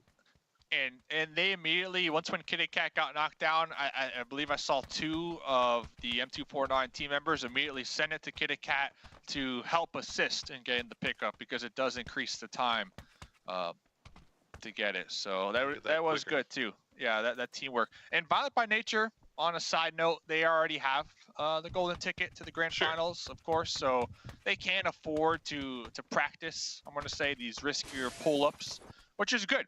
It's good to see, especially, nothing to lose, just maybe some money here tonight. But bigger picture-wise, I think gaining experience and up against M249, who are also going to the grand finals, I think that is the bigger takeaway here out of that push from Violent by Nature. For sure. All right, well, we'll have something to think about here as we will see Red Flare. More. Why not? Why not Make have even more? Let's these guys, they're just at what point is it greed? You know, like at what point do you feel like you're just you're over leveled fighting the main boss and just one shot? I don't know. But M249 hadn't found that level yet. Can you blame them if teams keep donating drone credits, though? Right? No, I mean, I guess not. Well, you might as well spend it. Sure. You don't want to hold it till late take it with game. you. Yeah, you can't take it with you. You don't have a bank here, so. Oh. Ooh, BIS. That's a crucial pickup right there. Yeah, because they're fighting for a top 3, right? They're fighting for that spot. They sure are, and BIS staying in things. Now TRK does get the circle, the zone shift. They are all by themselves. I mean, they are surrounded by a wide open field as well. The problem for TRK here is that you worry that they're going to get compound cursed, essentially, where nobody comes anywhere near their compound, and they are not able to get the kills and the eliminations that they could really need. So we'll keep an eye on that. STX already starting to make rotations up towards that direction. They'll see if they decide to make the crash. And it looks like M249 going to be leaving the packages behind. Instead, going for the rotate. So they must be feeling awfully good with their current gear set. Okay, here we go. TRK going to try to defend themselves against STX. We'll do so. Keep them pushing away. STX won't crash onto this, and TRK will be safe for the time being. Good compound for them to hold, though. Nice walls to play around here. I think you can get up on that roof, too, if I'm not mistaken, Yeah, and sightlines. They have open fields, open flower fields surrounding that building. So they could definitely spot out any type of crash.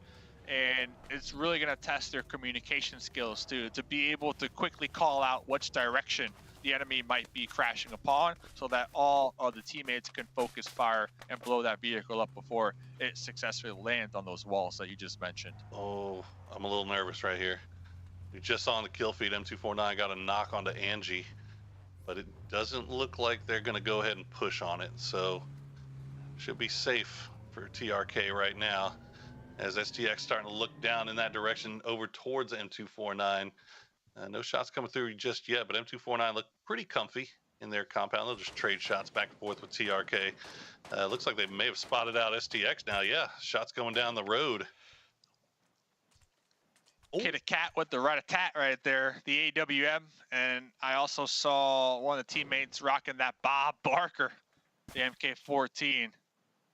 STX going to be using this bridge for cover. But that bridge, when the blue collapses, I don't think the underside of this bridge is in play. And they do have a vehicle. They got the vehicle, and they've got access to those ridge lines along that that swamp that you talk about. So they should be okay. They got somewhere that they can go and play, at least for now. A little bit more worried for Obey and for BIS, as they're starting to come in super late. And now you see them on your mini map. They're going to crash right into M249. Not the team you want to crash in. Psycho driving right through the building, right through the compound, popping out with the Tommy gun. Oh, hello! To the face, though. Not exactly sure how that one worked out, but Psycho able to get a elite point off of that. Not too bad, man. I'm telling you, those Thompsons are frightening. As now M249 will get a trade. You see Yumi holding that corner. Could just be asking to get fragged here as the Cuz come through. Yumi try to take the shots back towards the open door. Just pre-firing that more than anything. Sleep gets put to sleep by Psycho. Jason will trade it back onto Yumi, though. Kitty Cat still hiding out in that high ground, though. Psycho just on the other side, and looks like Sleep will get revived here by Jason. But Psycho gonna come over. Oh, he'll find one. He'll get the flush, but doesn't get the man that's standing. Yeah. And BIS casually just driving past this too, right? Casually driving past this, sending it to the swamp, sending it right past STX. I got to give it to M249, how they had Sleep on the outskirts and then Jason on the inside of the building.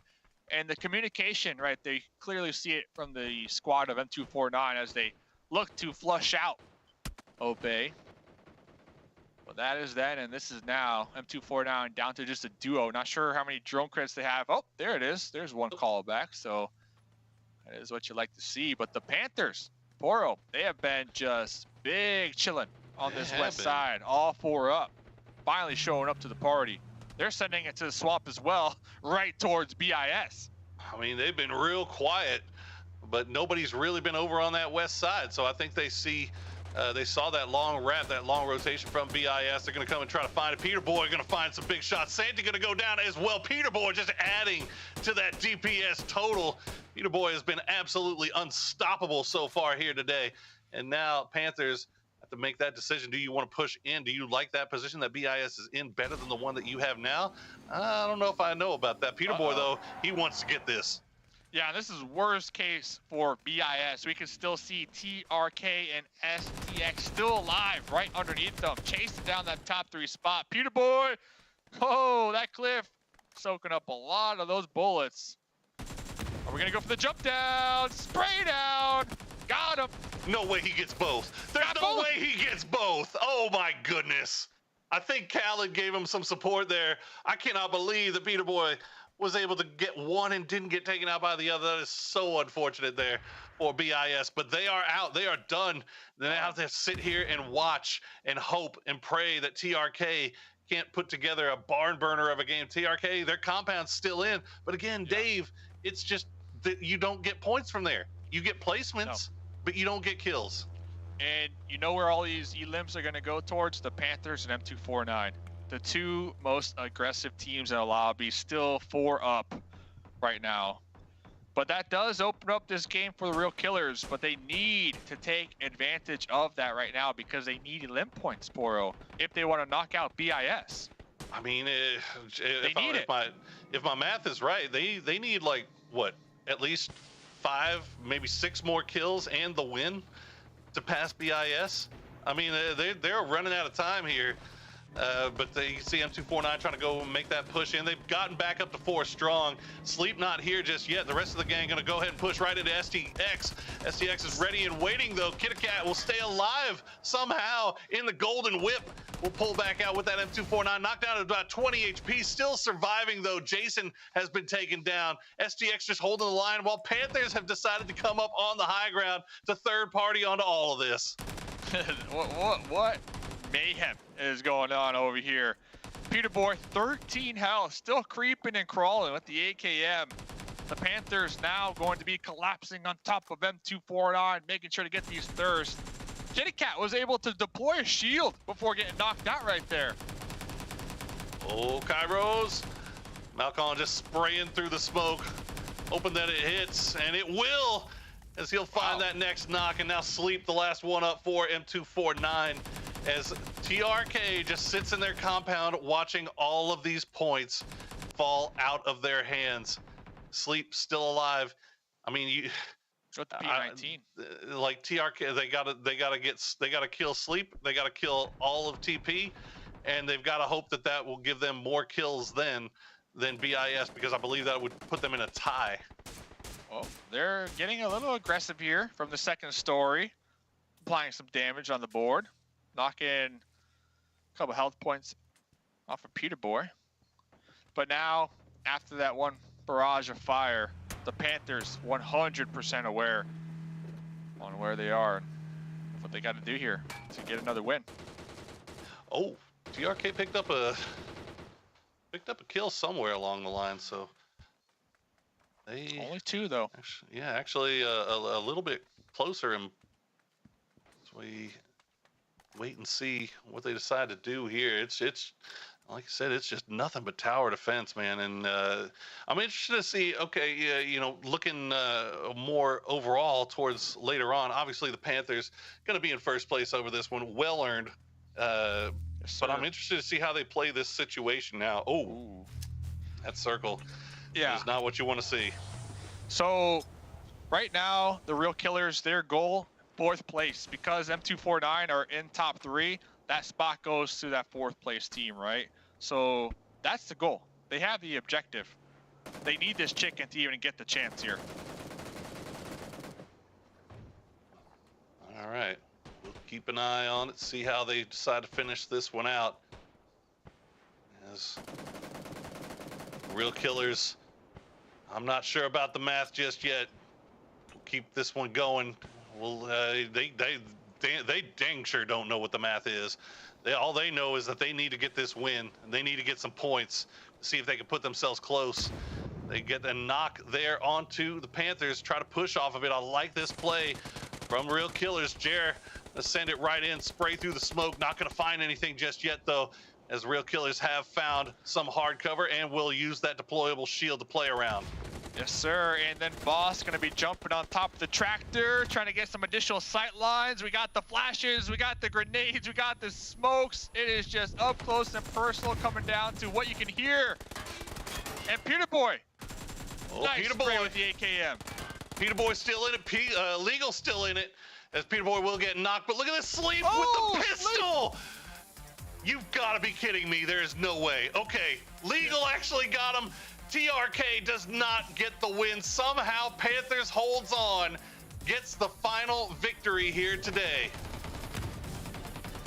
Just look at this. You can't see nothing. The smokes, the flashes. You pop out of smoke and you hope that you have the angle before your opponent has the angle on top of you. You got the Tommy gun loaded, ready to let it rip. But Peter Boy, the player who has just been on the ball tonight when we're looking at total damage done in the front line, trying to secure the chicken. Oh man, Peter Boy was taken out by Boss. Straight terrifying, isn't he? Yeah. That guy is frightening. Today was Peter Boy's day. Like, Peter Boy's day was today, hands down. I mean, I'm interested to see what the stats might look like for his overall performance here for the day. But I know that they've got to be popping, man, because he was looking absolutely terrifying there. And in the end, TRK, man, they tried. They did everything they could. They got a compound, but you got to know when you're that far back, you got to play a little bit more aggressive, man. You don't want to sit back and try to play for placement and then be left wondering what could have been when you see you're like 1 or 2 points shy just because you didn't want to get involved a little bit earlier. Well, talk about getting involved. I want to get Toffees involved. Let's bring him down. Let's bring him down. Let's see what he's got to say. Oh, look, you're going to fly down this time. Hey, how's it going? It's not often I get to drop in, but I'm here. And I'm here because the hot drop. I disagree with you on TRK. I was in agreement initially, and they can't know their own score, so fair. But had they won that against the Panthers and taken those 4 kills, plus the placement of a win, they would have advanced. They would have had the points. So it's one of those things, like sometimes wait and witness. I mean, BIS did it. It worked out. In fact, in a second, we're going to have all the leaderboards for you guys to look at. We're going to let you know exactly which teams go the distance. You should have seen it there at the end, but we want to retabulate and make sure that everything is just so before we tell you about it. That was an amazing game. That was a great series, to be honest, Dave. I was very impressed with a lot of the teams. And I'm just going to say, the real killers, didn't they drop Chester the game before up against Wartime and got wiped? That was the play, right? I usually miss the drop. That's my bathroom time. Well, that was the play, right? If they wouldn't have done that, it wouldn't have came down to so close to the wire here in this last match, right? Because they have been pretty decent with being consistent when we're looking at them showing up to the late game. So they got that down packed, which is a challenge in its own right. Mm-hmm. But the thing is, the game before, they hot dropped, they got taken out real early. That's 0 points. That they could not afford. So it is what it is. But Toffees, as you like to put it, there's plenty more opportunities. Yeah, and that's Battle Royale. It's a game of inches, not miles, right? I mean, the reality is how many events throughout the history of Battle Royale have, and we're not talking about little events. We're talking like hundreds of thousands of dollars have been given out because of 1 or 2 points over the course of a 32-game series or something like that. That's just how Battle Royale do be, which is why I love it so much and why I continue to be here for these Battle Royale events, because you never know what's going to happen. I do, however, know what's going to happen next. We're going to show you the leaderboards. Let's pull them up. Let's look who qualifies. The Panthers, M249, Burn in Silence, and Syntax all officially get the asterisk added to their names. Now, we are advancing 4th place because the M249 fan club has already qualified 3 times. So they are not going to get another one. However, they will take home a massive amount of money. And Real Killers, so close, 40 points. It could have been the difference. $3,000 for the Panthers, though. M249 fan club, 2K, though we did watch them for a little while, Poro, try to convert drone credits into an actual $1,000 increase, because if they had beat the Panthers in that fight, like, if that end had gone a little bit differently, they might have actually taken home some big cash. So you got to respect that. Absolutely. Look, I respect the performance from Burn in Silence and Syntax today. I mean, that was team. Obviously, we were talking a lot about the Panthers and M249 fan club coming into today because those are the big names, right? Those are the guys that have been putting up the gaudy numbers. But Burn in Silence and Syntax, they've shown improvement from week to week, from day to day, just getting more and more comfortable with each other, with the lobby, and just with the comp meta, and just kind of finding a way that just a way to play this game that works for them. So I'm really excited to see what they do now that they've qualified. I hope we see them back again next week to see what they do when there's no pressure, right? To try some new things. You bring up gaudy stats. Let's bring up some godly teams. Let's look at the teams that are qualified for the grand final. The list gets bigger. M249, Burn in Silence, Pure Love, the Panthers, Instinct, Violent by Nature, and Syntax all punch their ticket to go to the grand final to play for their share of $200,000 in prizes. Side note, though, Dave, is M249 has made a ridiculous amount of money so far, just in the qualifiers. Yeah, just racking up the dough here. And looking at this list, I'm still going to say M249, rank 1. Rank 1. The Panthers behind them when we're talking competitive North America. It's not even a joke.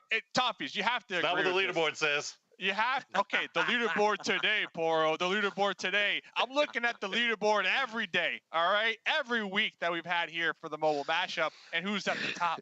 M249. M249. At the top. At the top. On a serious note, though, they do have a contender now, Toffees. They do have a contender now, the Panthers. So about time somebody can show up. You said at the start that I had to support Obey, and I give them my love, and I think they did better than I expected, if I'm being completely honest. But the Panthers, man, like, I'm not – Poro's probably was – I think you might have been here the first day we saw them, and we just thought these guys had moments of brilliance. They had this high potential with an underperformance, and I think they were getting their feet under them. And if I'm M249, I'm actually scared because Panthers have been on such an uptick. But let me ask you this, Poro. You've been watching Battle Royale since it started. In fact – you have as well, Dave. Let me ask you both. Iron sharpens iron. Is M249 going to be better and badder because of the emergence of the Panthers? I mean, it can't hurt. I think it's definitely going to help them, because what happens when you're that good and you're running through lobbies like there's nothing there, you don't learn any lessons from your mistakes. You don't learn how to improve. You just kind of keep going and doing your own thing. Well, now that they've got somebody to fight against that can actually go toe to toe, for both of them, as you said, iron sharpening iron. Like they can't. You can learn from those fights that you take in Panthers versus M249. Yeah. So I think it's going to make them a lot better. Panthers M249, iron sharpens iron. Dave, is there anyone else who can stop being stuck between this hammer and anvil? Is there any other team that could rise up and make a big three? Not right now. Not hopefully. I hope so next week, right? All these teams are going to show up again round 3, run it back. Hopefully they can improve on from their week 2 performance. But out of just looking at the games, looking at team fights between M249 and everybody else, I can't say so. Not right now, Toffees. Not right now, man. It's only the Panthers and M249. What you going to say? I'm going to say BIS. I think BIS got the popcorn, dude. They're eating, watching the fight. What are we talking about? You're literally the one that said it to me, that they were coming in here to focus on their rotations and their meta. Now that they've qualified, they can go in and focus on team fights. They'll just push into everything the way M249 does, just blind W key everything and try to take those fights. If BIS can get their team fighting even up to a somewhat of the level of M249 and Panthers, their meta is so good that I think they'll be a contender. Well, if they're listening to you talking about W key, we're on mobile, all right? So BIS, they're definitely going to be eating that popcorn. Listen, last time Poro coached a team, it was the Rumblers in Sweden, and that went great. So, highest place in NA team, baby.